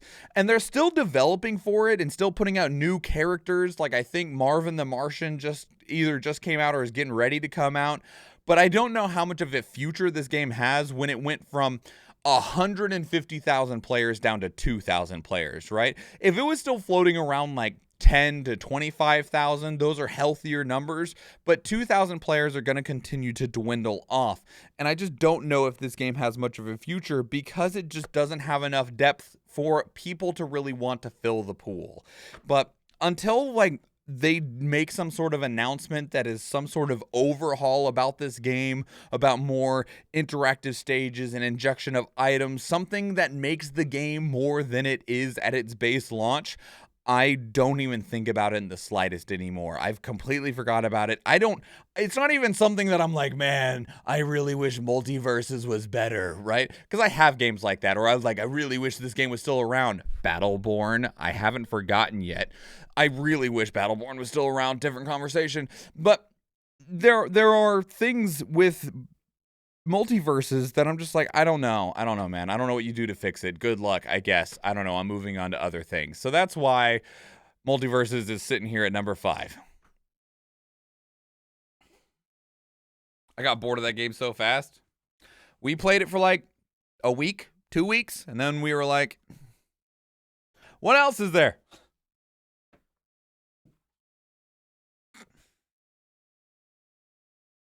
I forgot it existed. I can't find the character I resonate with, so I shall move on from this game. Yeah. Sounds about right with MIDI fighting games. If you can't, you're not playing that fighting game. Oh, that was quite the neck pop. How we doing on the battle? 9 minutes? Cool. Rocking through these pretty well.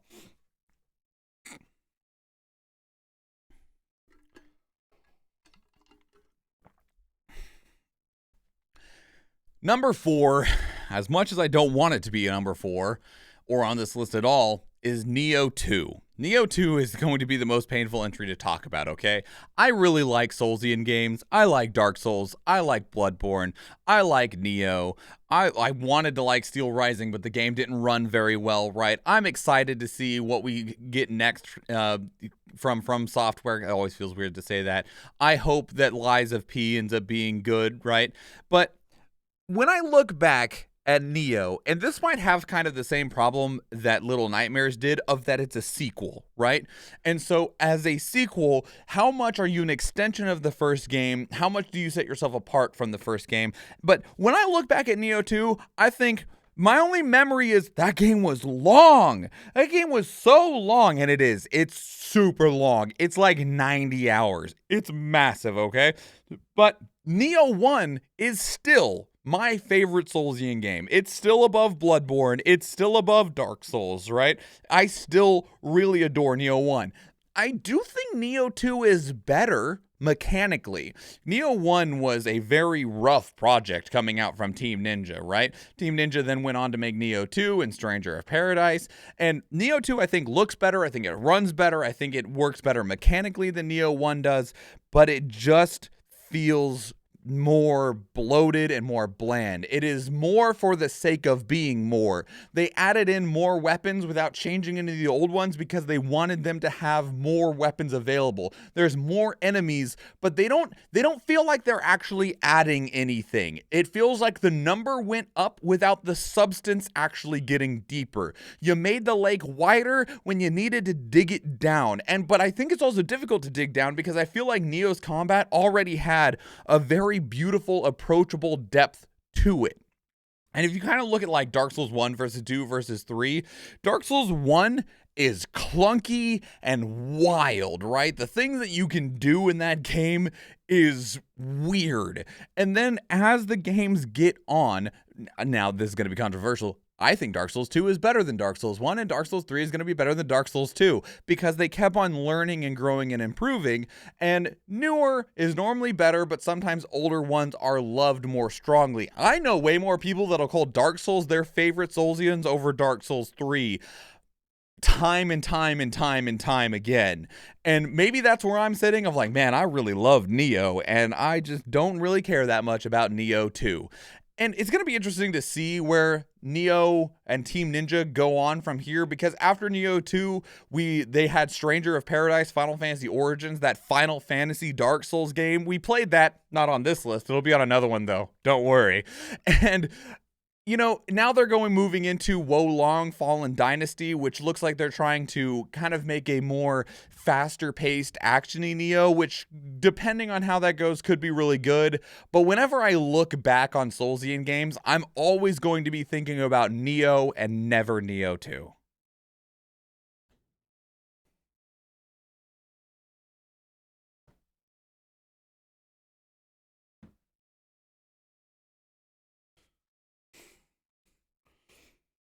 Neo 2 is exhausting in many ways. Yeah, it is. You can't forget chaos. You damn right I can't. As much as I might want to. We're here to kill chaos. Chaos. By the way, chaos. Even though I prefer Neo 1 in many ways, I'd rather play Neo 2 over Neo 1 ever. Like I said, I think Neo 2 is a better game, but if I was to go back and replay either of them, I would never want to approach Neo 2, but I probably would replay Neo 1, especially after having the knowledge and experience of replaying those. That said, Eve, you also put in like 4,000 fucking hours into Neo 1. I'm not surprised at the slightest that you don't want to touch that game. Like,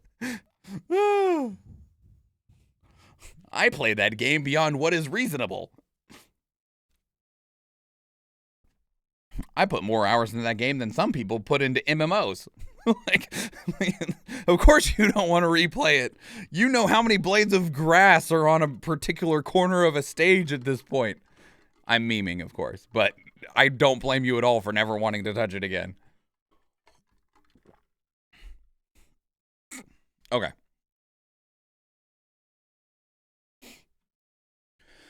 And number 4, another one that causes me pain, is AI the Somnium Files Nirvana Initiative. And I think part of this might go into, again, that sequel category of Neo 2 versus Neo 1, Little Nightmares 2 versus Little Nightmare 1. AI the Somnium Files Nirvana Initiative is the sequel to AI the Somnium Files. And I feel like the sequel is overshadowed by the game that that was its predecessor.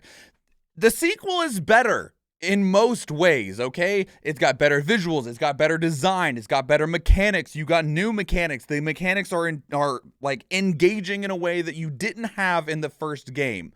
However, after playing through both games, I was really excited for Nirvana Initiative because of how much I adored AI the Somnium Files.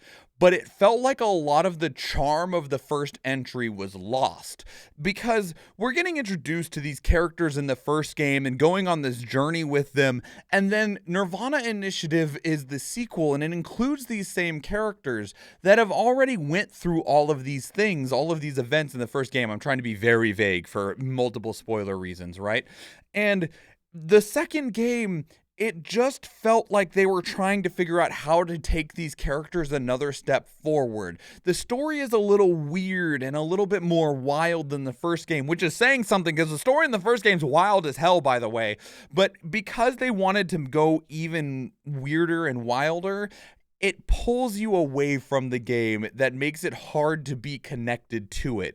The first game was deep and immersive, and you were really invested in what was happening with these characters, what was happening to them, and trying to help solve things alongside them, where because you had already achieved this journey with these characters in the first game, the second game, it felt more like the characters were telling a story to you now that you'd already finished your journey as the player.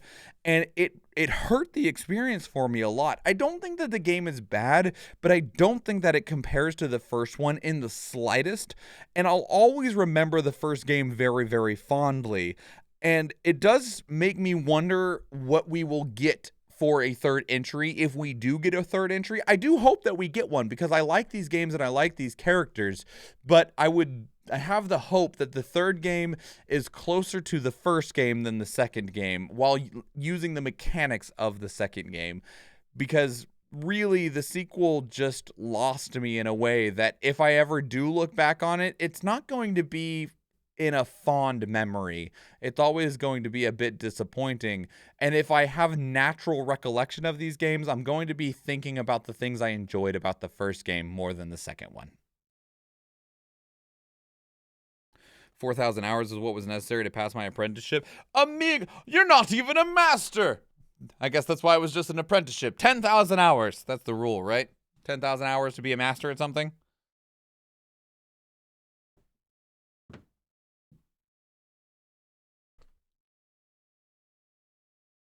Oh, yeah. All right, we got to run this battle before we go on to the next one. Good luck, Athena. Athena, hold the line. Hold.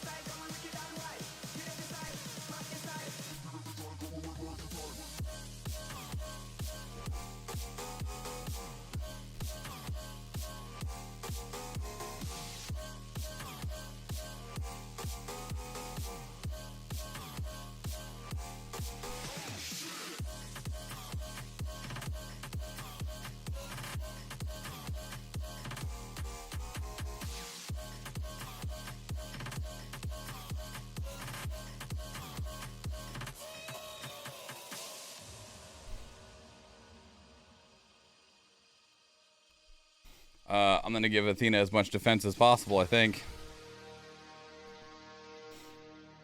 Good luck, Athena. It's going to be real scary. Oh my god.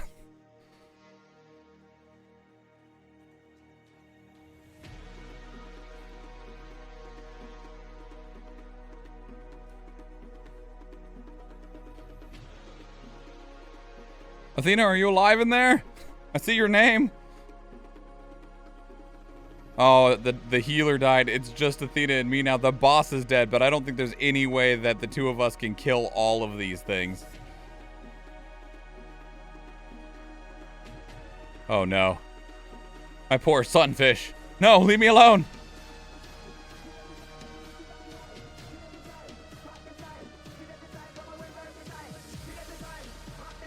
If these things didn't have the range that they did, I might be okay. But I think this shot kills me. Nope. There's no way that I can kill all of these in the time we have left. I do outrange them, but I mean, maybe. We'll just wait and see.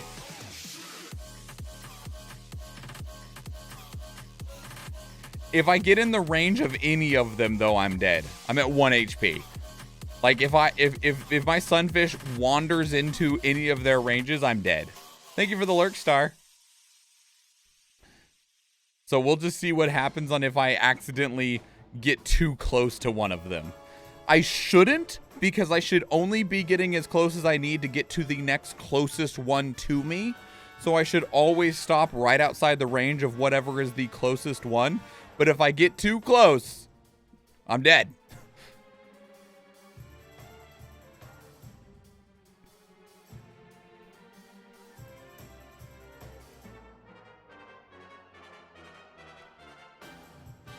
Go, little sunfish. Go, little sunfish. Look at that health bar. Look at it. There's a 1 pixel of green on the side there. Uh-oh. Uh-oh.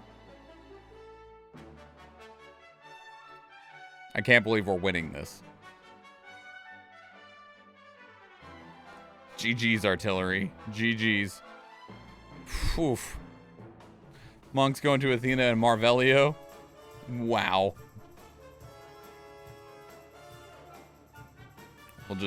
We'll just sprint down the middle.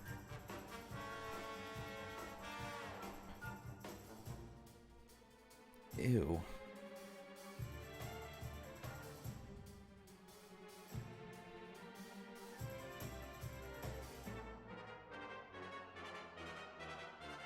Place units, everybody. All right. Back to these. We have 2 left, and then the outro. At number 2, we have the Cycle Frontier. Now, this is another game that also could go in like a disappointment bin. I really, really love Escape from Tarkov, despite as many failings as that game has, despite its network issues, despite its balance issues, despite the lack of communications from its developers, despite the sheer just laundry list of problems that Escape from Tarkov has. I adore that game, and there are not games like it. And so anytime that there is a game that is akin to freaking Tarkov, whether it's the Cycle Frontier, whether it's Marauders, whether it's the DMZ mode in Escape from Tarkov 2, in Call of Duty Modern Warfare 2, it catches my attention because I'm like, man, I love Tarkov, but Tarkov is not in a state right now that I want to play it. And so I'm just like, what is the thing that can give me my fix, baby? And the Cycle Frontier, we had hoped for a long time, was going to be one of those. Now, the Cycle was a game that came out years ago that failed, and then they rebuilt that game using a lot of their assets to be an extraction shooter called the Cycle Frontier. A lot of people called it Tarkov in Space, although I think that title is much more given to Marauders at this point. Also, we saw people calling it Escape from Tarkov Lite. Now, the problem is, I think this game had every opportunity in the world to be a massive success. Well, maybe not massive, but a very successful game, okay? Because the game got everyone's attention when Summit 1G played it, and he was like, yeah, this is a very Tarkov-like game, and you should give it a try. And everyone did. Every single Tarkov streamer went out and tried it. Hunt Showdown streamers were trying it. Just shooter streamers in general were trying it. It had this massive open beta, huge attention on it. I think at one point they said that they had over 150,000 people either in the open beta or waiting to get into the open beta. Just massive amounts of people flocking to this game. And the problem is that I don't think that they were willing to listen to some of the people that were giving them feedback. There was a lot of feedback on this game, and I can understand that when you just get inundated with viewers, you're going to get this cacophony of opinions, and they're not always going to line up. It's like, who do we listen to? Do we just listen to ourselves? Do we listen to the pros? Do we listen to the casuals? How do we tell who those are? But the problem is I felt like what their answer was to just not listen to anybody and to not do anything. They received a lot of feedback, and they were like, the gun, and not all of it was even like extreme feedback. They're like, all right, your guns are a little bit unbalanced compared to armor. You need to fix that. We need a couple more options here, and we need loot to be a little bit more meaningful in these ways, in terms of them not just feeling like general items and things that we actually want to pick up and want to go for. And, we're kind of hoping for some sort of economy system to really have this risk and reward feeling in this game, because if you don't have that, then what's the point of doing this extraction idea, right? And they didn't really listen to any of that. And it was really disappointing when the game reached launch, because we were like, all right, they did an open beta. They took some of that feedback. They did a little bit. They did this really big open beta.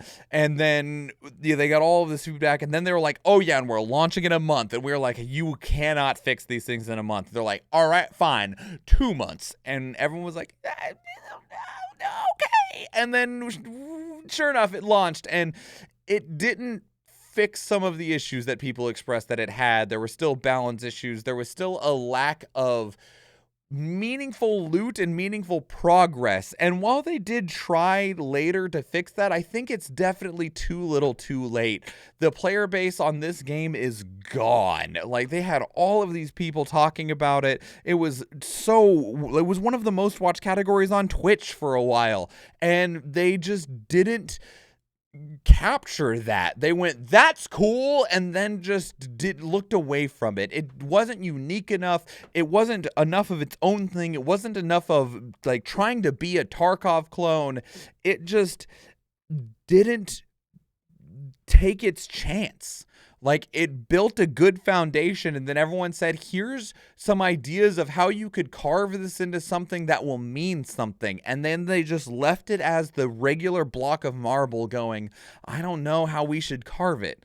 and it just lost any sense of having a genuine identity. And it's really disappointing because it looked good, it ran pretty good, it had a lot of ideas that they just never explored, and it didn't go hard enough in any direction to capture any of the people coming from any of the games that would have been that it was adjacent to.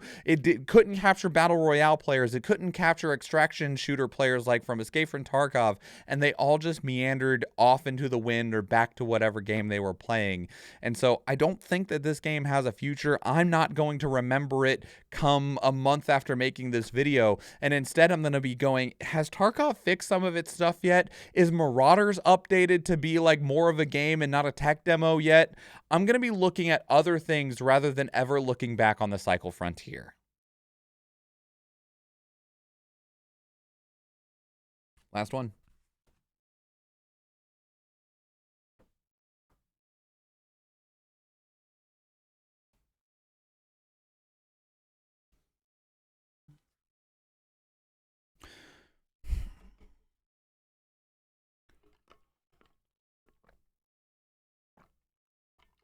I meant to change shirts for this video. I forgot. Good job, me. And at number 1, our most forgettable game of 2022 goes to V Rising. Now, part of this might be because it was a pretty early release. Games that have released earlier in the year might be more difficult to remember than games released later in the year, although I don't think anyone's having that issue with Elden Ring. And the game is actually still doing all right. It's got about 5,000 people playing it daily compared to like the Cycle Frontier that we just talked about with about 2,500 people, Multiverses with like 2,500 people. I was looking at numbers, big surprise. Neo 2, 4,000 people playing that game right now. I'm fucking shocked, right? But anyway, V Rising is supposed to be this MMO Diablo base building style of game. This isometric action RPG. It looked really cool. You play as a vampire. You come in, you build a castle, you terrorize the local villages, you're taking down bosses. But the problem is that V Rising just kind of ended up being too much of a single player game and not enough of like an open world survival crafting game or even a multiplayer game. Because for me personally anyway, I created a server, we played on the server, I defeated all of the bosses that they had at the time, which was not a small number. There was like, how many were there? There was a lot. There was a lot of bosses. There was like 40 or something bosses. Like, I'll give them that. They had a lot of bosses. But after I'd done everything, I was like, all right, I'm done, bye. And then I just moved on with my life. And it didn't leave any type of memorable mark on me as a gamer of like something to remember. And, I did enjoy the time that I played with it, but after I played it, I was just done. And there was some balance issues. The game definitely wasn't perfect, and I'm not asking it to be, but the game didn't leave any memorable mark on me whatsoever. And the other issue is that we're getting closer to a year since this game actually launched in early access. And for this game being in early access, this game has received very, very few content updates. I went and checked like how much this game was still getting support after making this video. They've had some quality of life and like some bug fixes here and there, but in terms of content updates, nope. Nothing. There would be almost nothing for me to go do and experience again for the first time, like that would bring me back to want to play this game. And, part of that might be because I will say when I played through it, this game felt mostly done when it launched into early access. At least that's the way it felt to me. I was like, you could have probably called this 1.0 and people probably would have said, yeah, you got it. But the game doesn't have anything that makes it stand out. I don't think it stands out in a way that like makes it in any of the genres that it's trying to be, in terms of like a base building game, in terms of like a Diablo clone. There are games out there that do everything that V Rising is trying to do in a way that feels more memorable than V Rising does. That said, I can still recommend it. The game looks good, it runs good, it plays good, it's a pretty damn good game. But man, once you're done with it and once you've moved on past it, that game is just pulled out of your mind, at least it was for mine, and is just left in the wind. It just shoved back into its vampire coffin where maybe it'll rise again in however many number of years.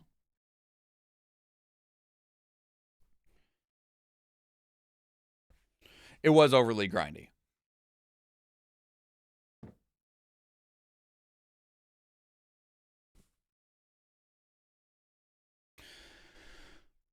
So that closes out our most forgettable games of 2022. None of these games I necessarily feel were bad, but that's one of the reasons that I think that it's so notable that they are forgettable. Because it wasn't until I was making this list and going through my spreadsheet that I was like, I played that this year? Man, okay, I guess so. So let me know what your thoughts are. If you disagree with me, you've probably already typed the comment. I'm more than welcome to discuss these games because in making this video, it did help me remember more about these games, but that's only an immediate thing. I guarantee you I will forget about these games to the wisps of time, given a little bit more time to pass. Next week, we'll be talking about the most memorable games I played in 2022. I will note, though, that doesn't mean that they're good or bad. They were just games that, for one reason or another, will probably stick with me for at least a few more years to come, rather than being games that I will forget in a week. If you enjoyed this video, please give it a like and consider subscribing to the channel. We do stream on Twitch, and I'd like to see you there. So if you do watch one of the other videos on our channel, or if I see you in the live stream, thank you and enjoy.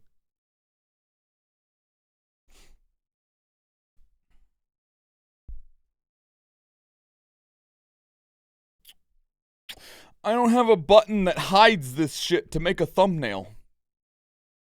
What do I do? We'll go here. This'll work.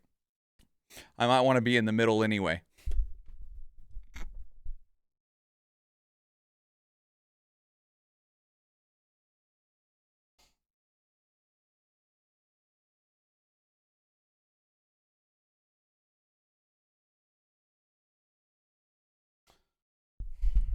Okay. Alrighty then. Raw footage for that video is donezo. Now we got 3 more reactions to do.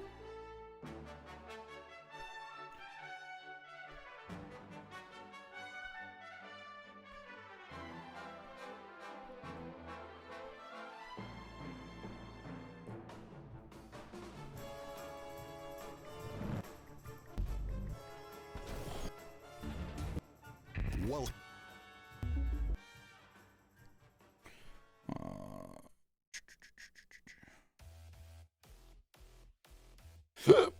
Ooh.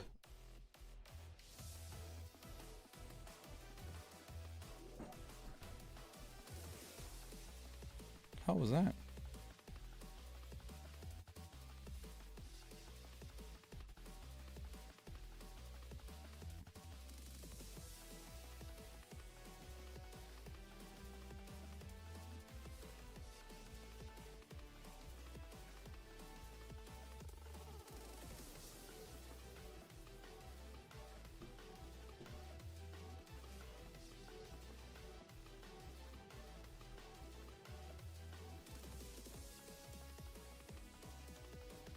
I don't really like either of these.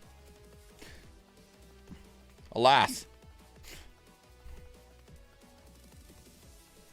15 minutes? Okay. Ugh. All right.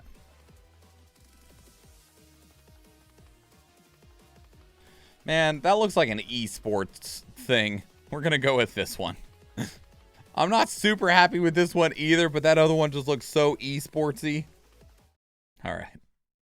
All right, now we can go back to using the YouTube swans or whatever emote fits your fancy. The high swans, the pog swans, your berries, your hearts, your exclamation points, whatever fits your fancy to say hi to the new YouTube video.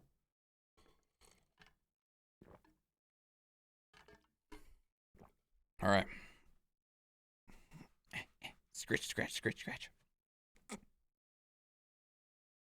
That looks like a FIFA 06 game cover. We're working with what we got. Greetings and salutations. Ooh, wait. Pause. I need to change hats and shirts. I'll be right back. Here, you can have the music back.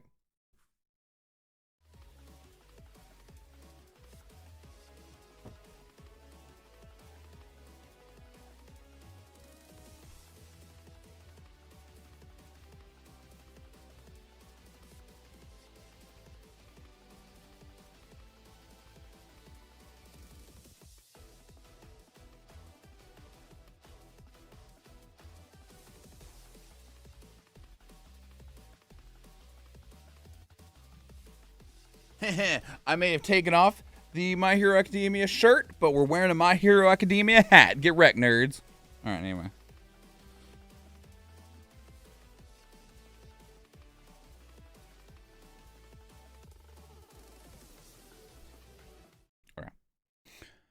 Greetings and salutations. My name is Michael Schwan. I'm the nerd in a snapback, and today we are taking a look at Crossfire Legion.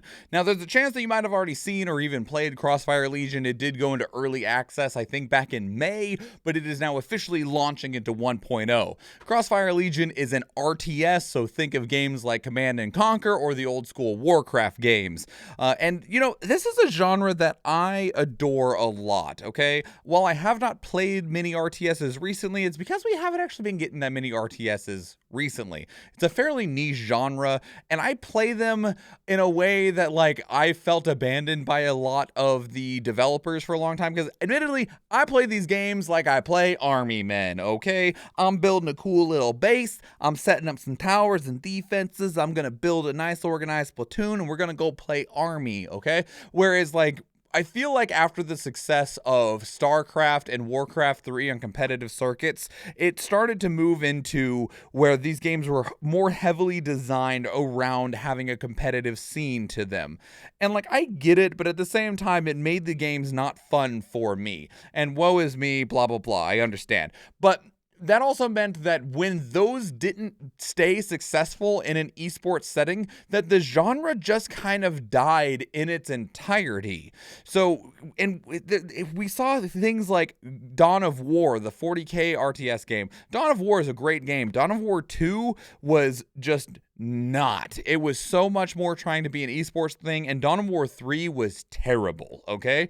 And then, like, StarCraft continued to be the StarCraft, like, juggernaut that it was, but I never liked StarCraft because of how competitive the game was, and then Command and Conquer went into really weird ways. Command and Conquer 4 did really awkward crap, and then we saw the mobile game for it. RTSs are not doing so hot, okay? And I this game has mixed reviews on Steam already, so you know, I don't know where we're at. But anyway, let's take a look at it. Let's see. Can I play Army Men? Or are you going to be worried about macro and micro and API? APM, not API.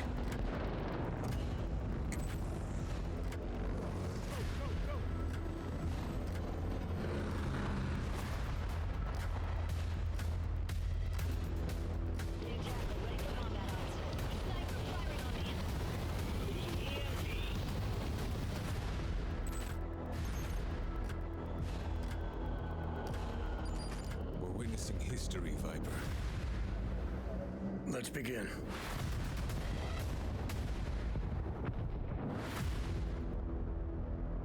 Okay. That was the initial reveal trailer from 10 months ago in January. We'll keep moving forward. This is the New Horizon reveal trailer. This is from February of this year.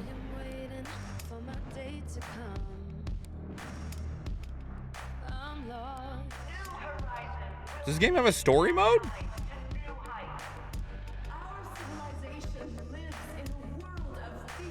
Those are really cool visuals.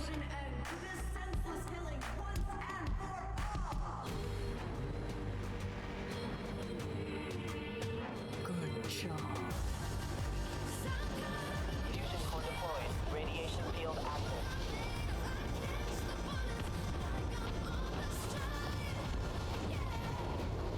I believed in your vision.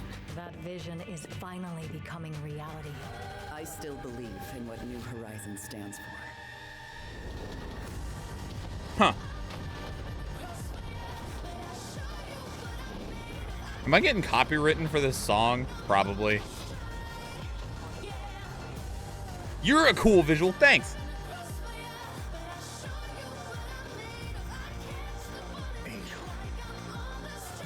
Hello, Father. What? Can I just watch this fucking anime instead of playing this RTS? That looked fucking sick. This is the early access launch trailer from May, so just when it launched into early access. Age of Empires 4 was the newest RTS that I can recall, and honestly, it removed a lot of Army Men for more historical stuff. No story mode. and which was centered on one historical figure. That's unfortunate. I feel like you play a lot of RTS games the way that I like to play RTS games, and there's so few that let you do that anymore. Global Risk is an international military giant. Got eyes on hostiles. Fire on target. We have eyes on unknown contact. What the hell is that thing? In the midst of all the chaos, a new institution has emerged called New Horizon. You know, I gotta say, they've done a pretty damn good job at making some pretty sick trailers for RTS games. RTS games are hard to market. Ready, Commander.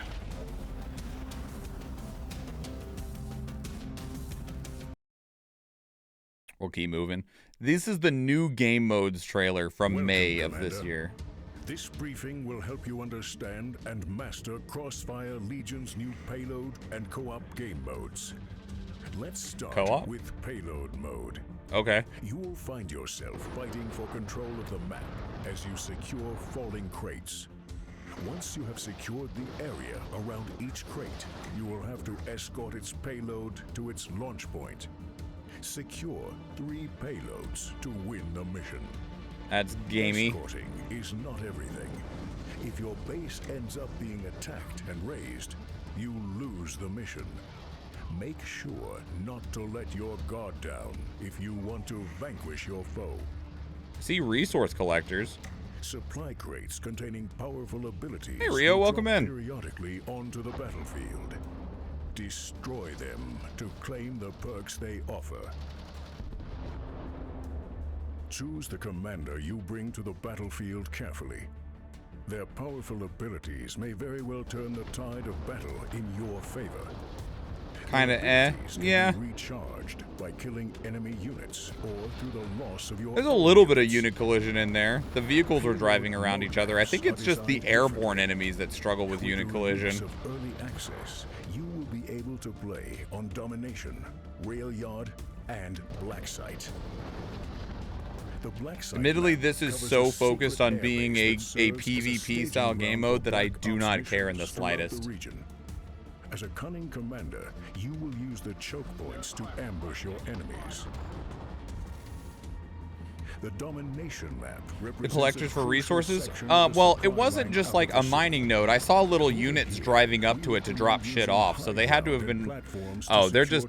Okay, that's like StarCraft style. Welcome to the Rail Yard, Commander, a pivotal point for all supply trains to intersect. Make sure to control the map and train routes to capitalize on their incoming supplies. In addition to payload mode, you will be able to test your command skills on Operation Thunderstrike, our first cooperative You know, I mission. commended them on their other trailers. This one is not nearly as good. Orbital asset has become I'm terrible at self-aware. RTS. I mean, Its for all AI rights, I am is too. indiscriminately targeting friends and foes alike. Because like I said, I want to play Army Men, not play Invite up to macro, 2 micro, friends and work APM, together to defend sweat-ass against waves RTS of matches. New Horizon troops. This is it, Commander. Your briefing is over. Your skills will be put to the test on the new modes when early access is released on May 24th. Like, Command & Conquer probably still reigns king for me, mostly, because it had, like, really in-depth campaign modes. This is the Gamescom trailer from August of this year. I'm terrible at RTS in the way that they want me to be good at them. Fair. Delighted by the community feedback in the last 3 months of early access. 2 large updates have been released, and we Visually, this looked better. By the end of this video, the latest update, 1.3, will have been released. 3 new units are joining the game, completing the roster with a total of 57 different units for you to play. We're releasing the new refinery map for the high-intensity mode, Payload. This will open up 8 different maps for you to fight your foes on. We are also releasing the 3rd act to the campaign. It's here we establish New Horizon, and why this faction is hellbent on world domination. With this, we will be delivering hours of intense campaign action, with more to come. Okay. And for the first time, we are releasing a new level editor. Sweet. Giving you the tools to unleash your imagination and create new content for the community. That looks pretty good. And this is only the beginning, Commander. We have new modes planned, extra maps for you to fight on, new units to complete your strategy, more co-op modes to play with friends, and entirely new missions for our campaigns coming in the next few months. There's no time to hesitate, Commander. We want you to join us to help shape the game. Update 1.3 is available now, and for a limited period, you can get Crossfire Legion with 30... Thank you. Okay, and then we have the launch announcement from 6 days ago on November 28th. Hello, Commander. No plan survives the first battle. And we've had many. Here we are, battle-hardened and armed with your feedback. We are now ready to go over the top for the launch release. We are deploying a plethora of new content, optimizing and refreshing the battlefield, along with the final act of our gripping story campaign.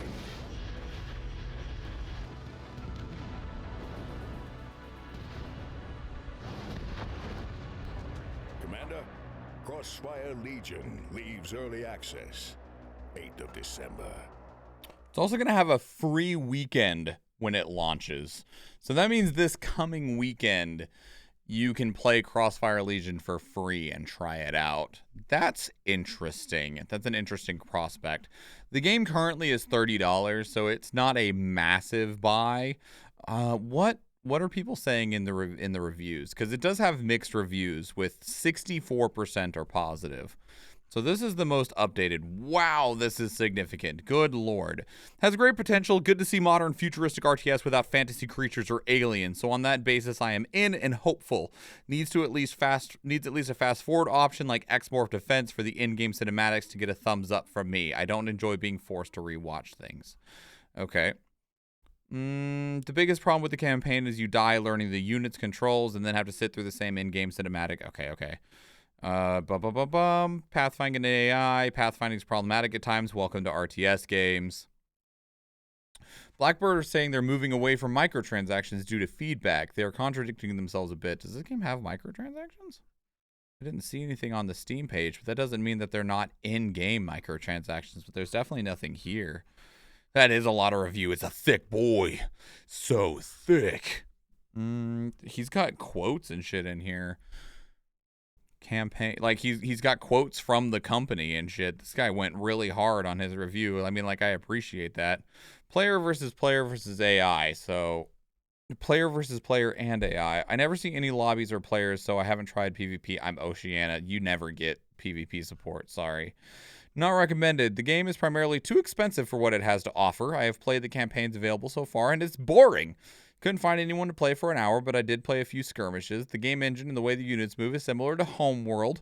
Of course, you don't just play well in non-solar maps. The system of drawing military cards and some commanders is a downside for me that rejected me from the game. Interesting. Don't know what these military cards are. Game requires an online connection to play every game mode except campaign. Skirmish versus AI is played through the online servers. Interesting. Offline skirmish is not planned for official release.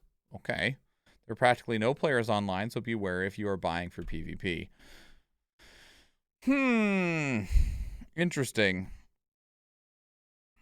I'm already bored of the review, the big one. It was a little too big, but yes. I don't know. I'm not sure how I'm feeling about it, but I guess we'll just have to wait and see how it goes. I'm not going to touch it. I mean, I might touch it during the free weekend, actually. We do have a free weekend, so, maybe. I don't know.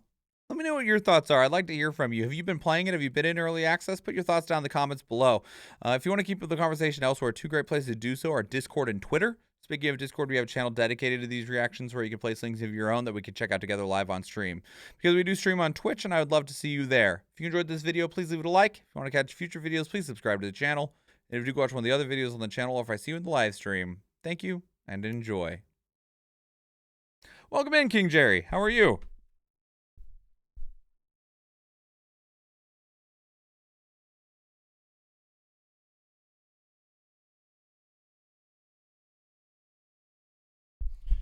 Just because they have the game out for free does not mean I am free to play it. Reasonable. Fair. I won't take that away from you. Okay, I need to check to see if Choo Choo Charles got a new trailer yet. If it got its launch trailer. It did not, unfortunately. I was really hoping it did. I don't really have anything else, so we're going to do it anyway. I mean, we have the Crisis Core video as well, so that's next, but I was hoping that there'd be an extra video for Choo Choo Charles. We're going to go fast. Beard scratch is real at the end there. Okay. It's itchy sometimes.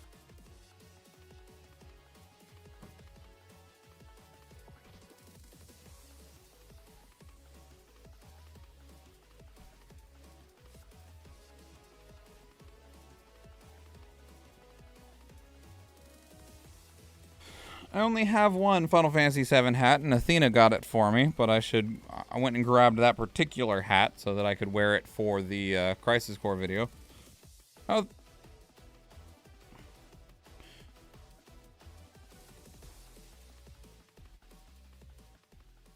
Got rid of my beard, and it still catches me when I lay my chin down comfortable on a pillow. Like, oh, it's so nice. Athena with the Warriors, Victor Lee, not Lee with the gold.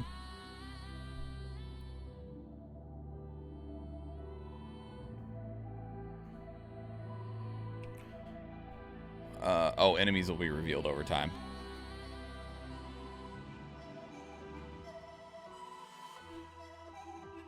All right. This will actually probably be last. You know, I might actually want to put that all the way on the edge. There's not a ton of space in this little box at the bottom. It's gonna be real tight, y'all.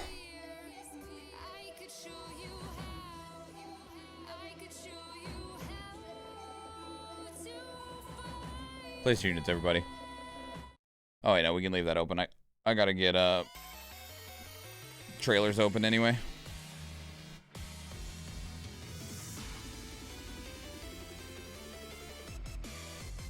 Does this have a price on it? It does. Okay.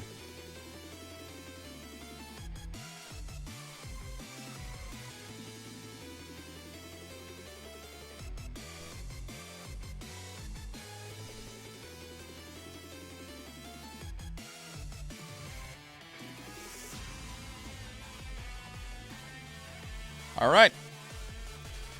It's time.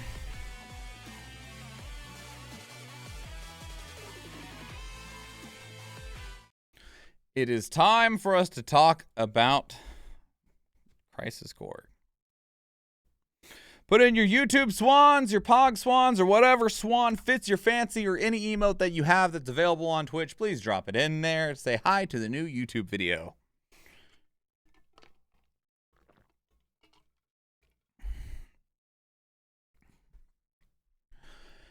Greetings and salutations. My name is Michael Schwan. I'm the nerd in a snapback, and today we are taking a look at Crisis Core Reunion Final Fantasy VII. Now, we did take a look at this before when it was initially revealed back in June or whenever it was, but there's been more marketing, and this game now is coming out very, very soon on Tuesday, December 13th. I think it's a Tuesday. It's December 13th. I know that. And one of the things that we noticed when we checked out the trailer, I was like, you know, this game is not a remake, but it's also not a remaster. It's one of the things that we talked about in that initial video, was because there were things that were definitively different. There were trees that didn't exist before. We checked out side-by-sides of the trailers, and you could just see that it wasn't just that they updated the texture. What's hilarious about that is that one of the trailers that Square Enix officially put out, it is titled More Than a Remaster. And I was like, yeah, you're right. You definitely have done a lot with this without completely remaking it from the ground up. It makes me really interesting to see what this will be like as a product, right? Because it's not just, we'll make it pretty, but it's also not, let's start completely over like they did with Final Fantasy VII Remake. They kind of had to in that circumstance, right? But with this, it's also not a remaster in the way that like The Last of Us Part 1 is, where you got, they put in some new models and stuff and added some of the accessibility features, but otherwise they didn't really overhaul the game in a way, and that's one of the large points of contention for that game and its price tag. So this game sits in a weird limbo in between all of that of it's more than a remaster, but it's not a remake. But let's take a look at the game itself. And we'll just move right along. So we have 3 trailers. I've not seen any of these yet. This goes back to the launch date trailer on September 13th of 2022. Come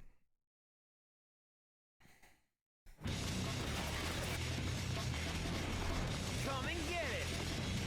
Oh yeah, they redid a ton of voices. Full new voice acting.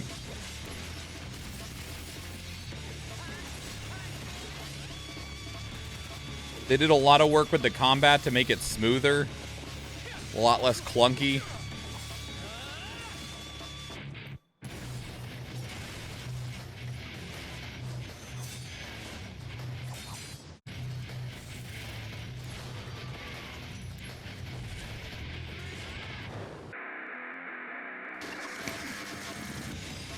What the fuck was that? What the fuck was that?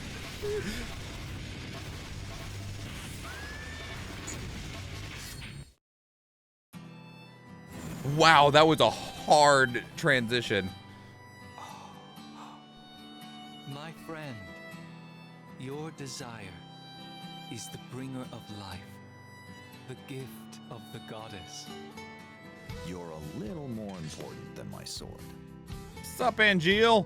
How you doing, buddy? Just a little. A soldier trademark. Oh, you. Color of the sky, right? But not scary at all. Good news, Song. Me and... Hey, buddy. It means Angeal has betrayed us as well. Angeal wouldn't betray us. Never! If people had wings, they'd be monsters. Sisney! Wings, they don't symbolize monsters. Your glory should have been mine. How petty. In hindsight, perhaps. What the hell did you do, Angeal? Well, look who's here. God, this looks really good. I may abandon Shinra. Like, obviously they're not putting it on the level of remake or anything like that, but for them just trying to, like, Legend shall speak. work with what they had and overhaul where they could, this looks really fucking good.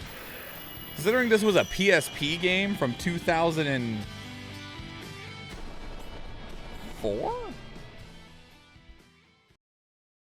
So, real quick little thing here, okay? Sisney, she is exclusive to Crisis Core, okay? She technically kind of appears in Before Crisis, but we're not going to talk about Before Crisis. Sisney is a side character. She is a Turk, one of like the special forces, like spies of Shinra within the Final Fantasy VII universe. And she's a very meaningful character in this game. And my big request for Final Fantasy VII Rebirth and the game, like the remake trilogy, which isn't a true remake, I would very, very much like to see Sisney appear in the remake trilogy, because you have Final Fantasy VII OG and then Crisis Core, which is technically a prequel to Final Fantasy VII OG, but Sisney was added in a game that was made after the original game came out. So obviously she doesn't exist in the base game at all, right? She does not exist in Final Fantasy VII, the original release from 1997.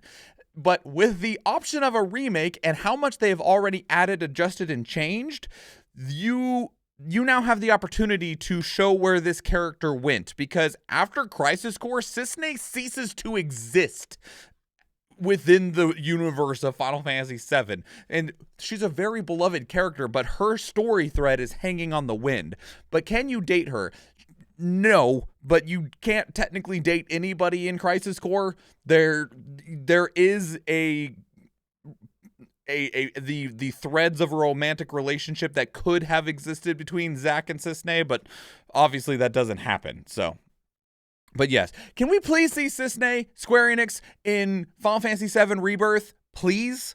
Like, I don't care if Sung looks at a file and was like, yeah, Cisne quit after, you know, what happened with Zach or whatever, right? Like, that's enough for me. Like, but the fact that they're just on the wind drives me nuts. Okay, so here's the More Than a Remaster trailer from November of 2022.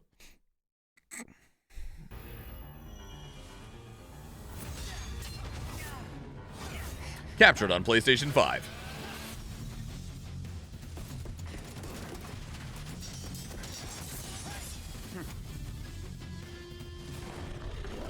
God damn, Ishimoto is so fucking talented.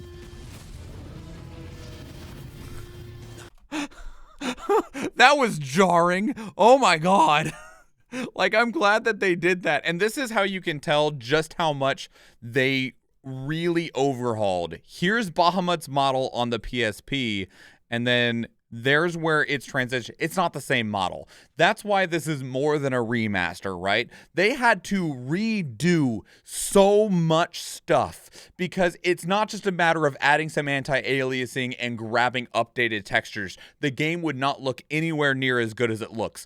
There's new model work. They reused a lot of the framework, some of the skeletons and animations and stuff, but there was a lot that they had to overhaul for this game to be presentable on modern consoles.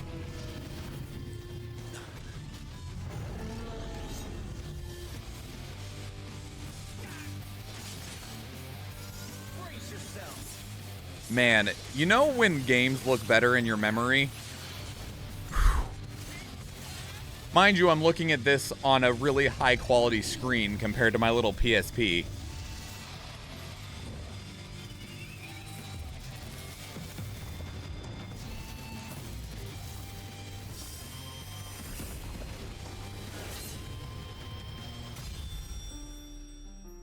That looks good. Okay, so one thing that I will state, so this is the launch trailer. This is the reunion launch trailer from a few days ago on November 29th. As just a note, one of the things that I saw everyone talking about on Twitter is like, God damn it, Square Enix, stop spoiling your entire game in the trailer. Which Square Enix has a really bad habit of doing that, of putting a whole bunch of like spoiler cutscenes and shit from their games into their trailers. Sometimes they do it in a way where you're like, that seemed interesting, and then you find out later, you're like, that was a massive fucking spoiler, Square Enix, holy crap. I have been told that there are lots of spoilers in this. I played this game. I know this game's story very, very well. I could write a video essay on it, not going to. So I'm not concerned about spoilers, but if you do not know the story of Crisis Core or are worried about potentially having some event spoiled for you, I don't know what the spoilers are. I haven't watched this trailer yet, but it's 3 minutes long. So just be aware that there is a chance that some things are spoiled for you. I don't know if they are spoilers in context or not, because like I said, it could be that they are spoilers if you know that they're spoilers, but otherwise they might not be. So fair warning to you, just so you're aware. Here we go.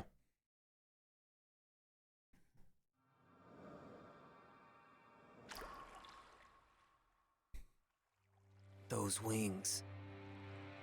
I want them too. The company has decided to eliminate Genesis and his cohorts. This includes Angeal as well. That sword represents our family's honor. I see. No wonder. I've become a monster. A monster's objective is usually world domination or revenge. I told you. You can't live on that side anymore. Is that Angeal's face? It appears Genesis isn't the only one who can be copied. The mysterious gift of the goddess. What is the meaning behind it? For us, at least.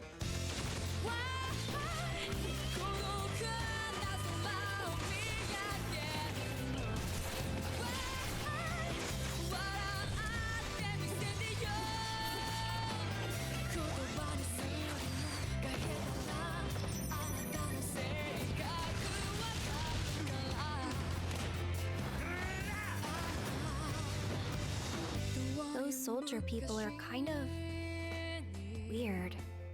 They fight, and they love it. If only I were a soldier. Soldier is like a den of monsters. Don't go inside. Do you remember what I said about our enemy being all that creates suffering? But I created my own suffering. You want to do something to me, eh? But then, who will stop Genesis and Angeal's degradation? If this world seeks my destruction, it goes with me. Am I a human being? Shinra, Soldier, and you. I hate you all! Sephiroth! Why did you kill the townspeople?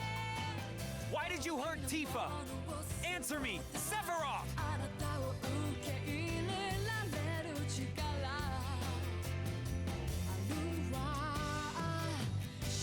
Sephiroth! The army's mobilizing. Find the targets before they do. I want them alive. You hear me? Roger. All right, let's get going. Will I see you again? Hey, Cloud. I have to go to Midgar.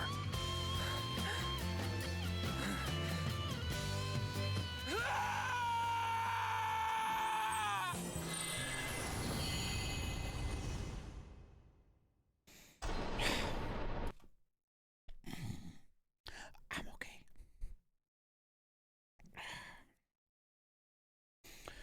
Seems like they forgot that there's an audience that doesn't know anything about Final Fantasy VII and are more focused on those that are already in the know with the Final Fantasy VII lore. Yeah, you know, Final Fantasy VII was 25 fucking years ago.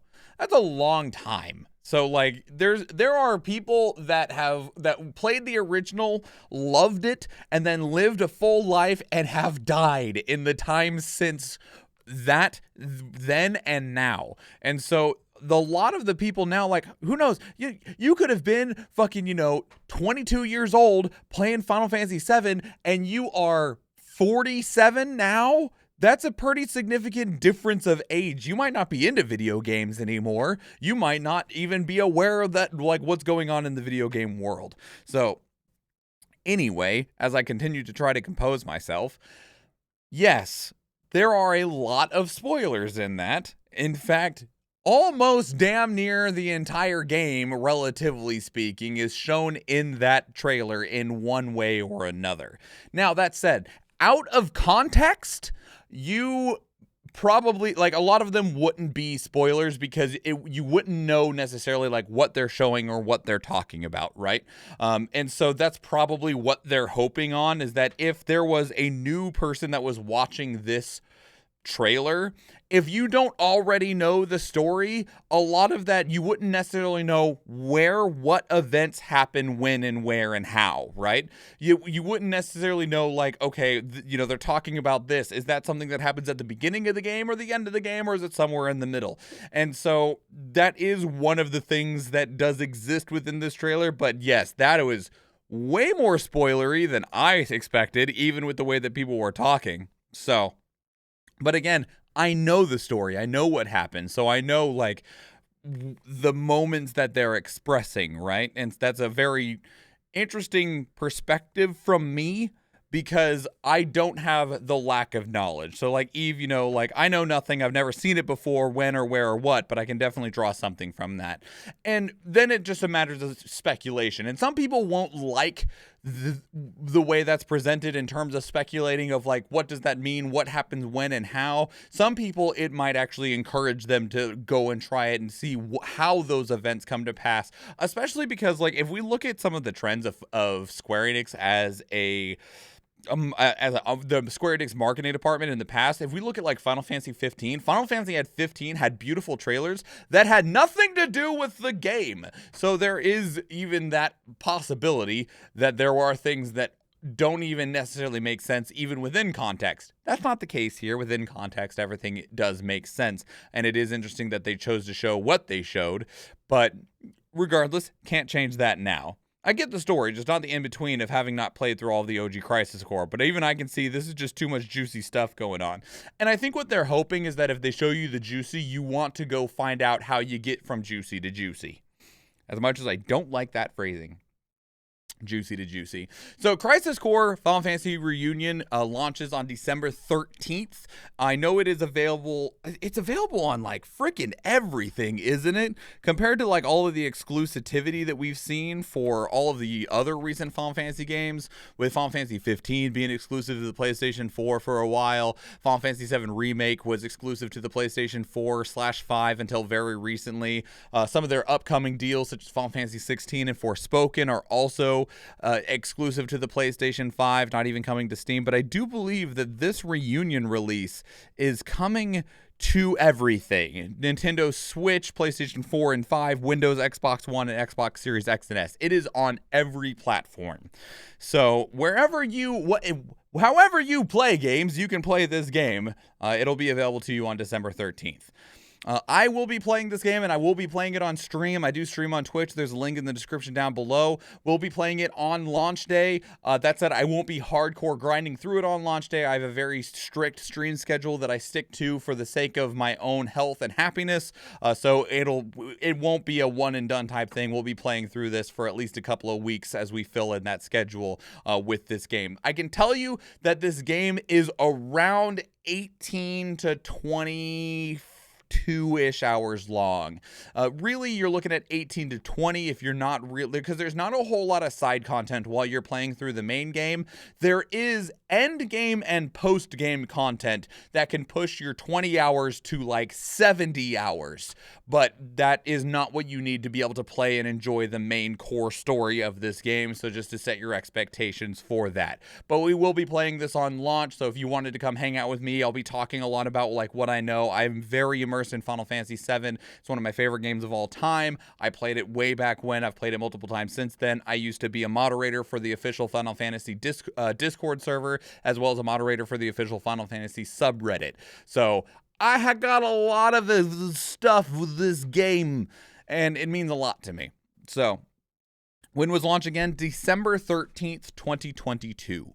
So that's Crisis Core. I'm really interested in what the discussion point will be for this game in a more general aspect after this game has come out, because I think that Reunion will kind of set a interesting bar of comparison for future remasters / remakes, and what that necessarily means, and what you can do, could do, or should do within the confines of those definitions, right? I do think Square Enix was perfectly within their right to say that this game is more than a remaster, but I don't believe that it is necessarily a remake, and it'll be interesting to see how that is just generally received as a concept moving forward, both from fans of the franchise as well as gamers in general. And I do hope that this game is used in that capacity, because I have a feeling it'll be a very good example of how you should do something. Maybe not necessarily its marketing, but as a product, I think that it has a good precedent to set for it. So that is Crisis Core Final Fantasy 7 Reunion. Let me know what your thoughts are down in the comments below. Are you a fan of the franchise? Is this new to you? If this is new to you and you watched the spoilery trailer, how did you feel about it? Did you feel as though it helped or hurt your interest in the game? Let me know down in the comments below. If you want to keep up the conversation elsewhere, two great places to do so are Discord and Twitter. Speaking of Discord, we have a channel dedicated to these reactions where you can place links of your own that we can check out together live on stream, because we do stream on Twitch, and I would love to see you there. If you enjoyed this video, please leave it a like. If you want to catch future videos, please subscribe to the channel. And if you do watch one of the other videos on the channel, or if I see you in the live stream, thank you and enjoy.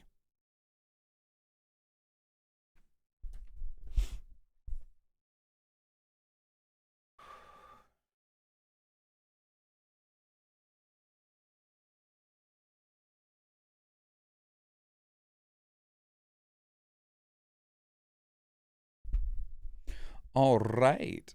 Do we have time to do the last one? Yes. We do. Okay.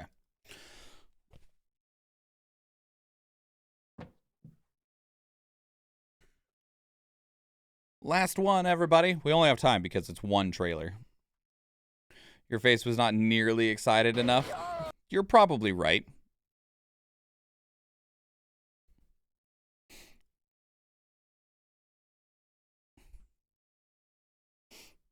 It's because I was feeling emotional. Emotional. All right, everybody. Put in your YouTube swans, your high swans, your pog swans, or whatever swan fits your fancy. And we'll do this last one.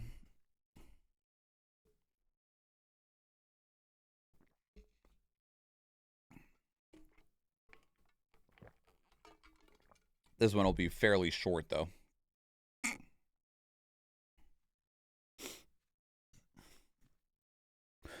Greetings and salutations. My name is Michael Schwan. I'm the nerd in a snapback, and today we are checking out Choo Choo Charles. Now, we checked this out previously, and I was really impressed by it. I know that there was a demo for it, and it caught a lot of attention because you are running away from Charles, which is that beautiful zombified, demonized Thomas the Tank Engine there with spider legs.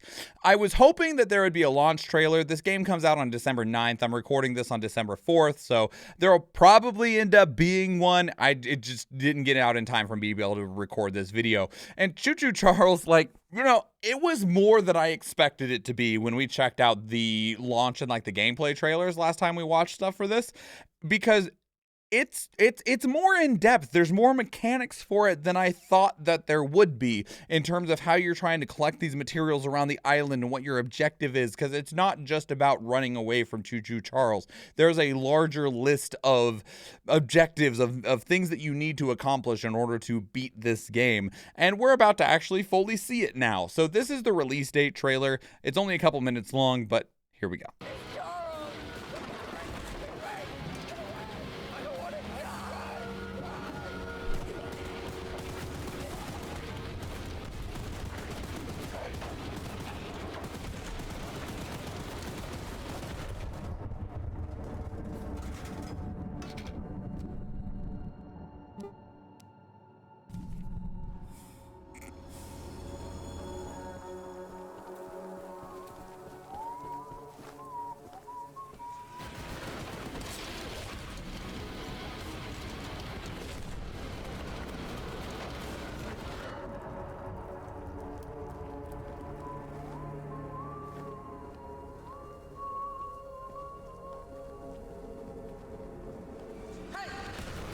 Oh shit.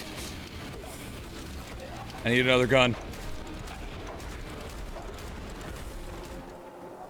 You know, if you actually want to win this fight, you'll need some serious firepower. Can he climb up here?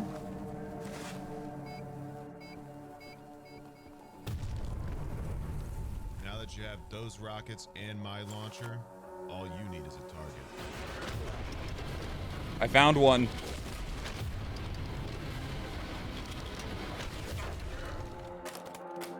Unless you want that train of yours to end up in my junkyard, you better get some upgrades.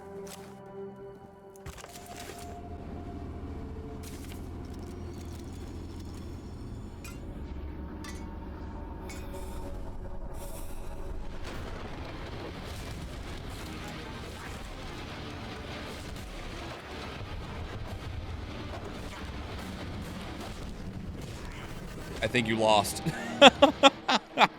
Yeah, so the ultimate objective, I believe, is to stop Choo Choo Charles. You are there to kill him in one way or another. But the interesting thing about it is it's not just about running away or finding the thing. You need to get resources to be able to upgrade your train, and you need to go into these like mine shafts and these fortresses and stuff, because there's essentially cultists on the island that worship Charles, and they do not take kindly to you for obvious reasons. So you also have like these kind of stealth sections where you're trying to get through parts of the island to get the resources you need to upgrade your train so that you can properly fight and defeat Charles. Maybe the objective is actually to get off the island. I'm not sure. I do know it takes place on an island, though. And it looks fun and stressful and concerning, and Charles is horrifying, and that's just what you got to expect. It releases on December 9th, 2022. I'm sure there'll be lots and lots of people playing it. Athena might even volunteer themselves, maybe, anyway, you know. So yeah, that is Choo Choo Charles. I like the look of it a lot. I think it looks fun. Like, it's going to be scary, right? But not scary in like you're horrified, like scary in like you're trying to run away from the horrible demon monster type thing. And I'm sure it'll just be one of those just like beautiful notes that people put down of like, yeah, this is something you should experience because it's ridiculous and it's fun.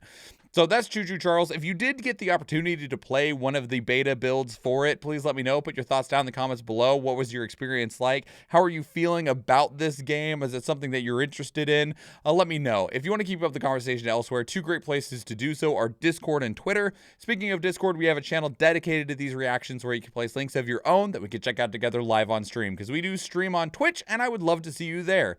If you enjoyed this video, please leave it a like. If you want to catch future videos, please subscribe to the channel. And if you go watch one of the other videos on the channel, or if I see you in the live stream, thank you and enjoy.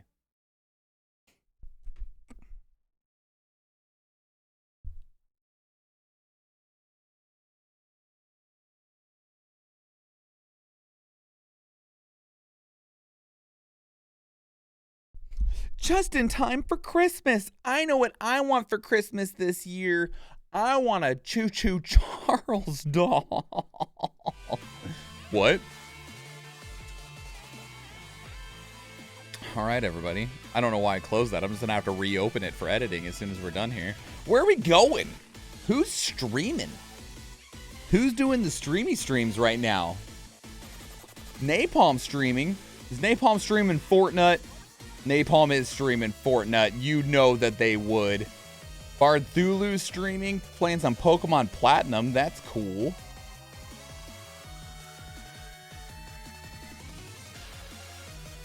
You know, Bardthulu rated this the other day, and I have the opportunity to return that, so I think that I will. So, everybody, these are the socials. If you'd consider following me on social media, you joke, but the 5 Days at Freddy was given a ton of child attention. Oh, I know. I'm very well aware. Is it the same creator? I don't actually know on that part, though. I don't know what to place. I guess we'll just give the tanks a boost. Follow me on Twitter. Come join the Discord. Go check out the YouTube channel. I will make a special request also. If you would go check out my one-take review of Bayonetta 3 and provide feedback in any means, if you want to come back in another stream, if you want to let me know on Twitter, if you want to drop it in the Discord, DM me on Twitch, any and all feedback on that video would be greatly appreciated. It's my first time trying to do a more formal review of a product. Of a video game, and so I'd really like as much feedback as possible on that so that I know what does and doesn't work when I do more of those in the future. So if you just have an opportunity, I will warn you, it's a little long, it's just over 30 minutes, but I would greatly appreciate any and all feedback that you can provide on that video. And if you would also if you want a signal boost for it, would be as great as well. If you have a community that you can share it with, if you can just retweet it on Twitter, anything along those lines, so that I can potentially get more eyes on it, to get more feedback, to know what would be better in the future, I would greatly appreciate that. Thank you so much, Athena, for dropping in that raid message. If you are a subscriber, you can get you can unlock that Raid Swan emote for 100 channel points. It'll be available to you for the next 24 hours, including on the raid. And otherwise, yeah, that's it, everybody. We'll be back on Tuesday with more Gungrave Gore. Oh, God. That lovely, lovely game. It's going to... Hopefully, we're done with it on Tuesday. I won't be here on Thursday, but please be sure to also go check out my incredible wife, Athena Latina, who should be here on Wednesday, singing us some lovely songs for Wind Down Wednesday. With that said, everybody, thank you so much for watching.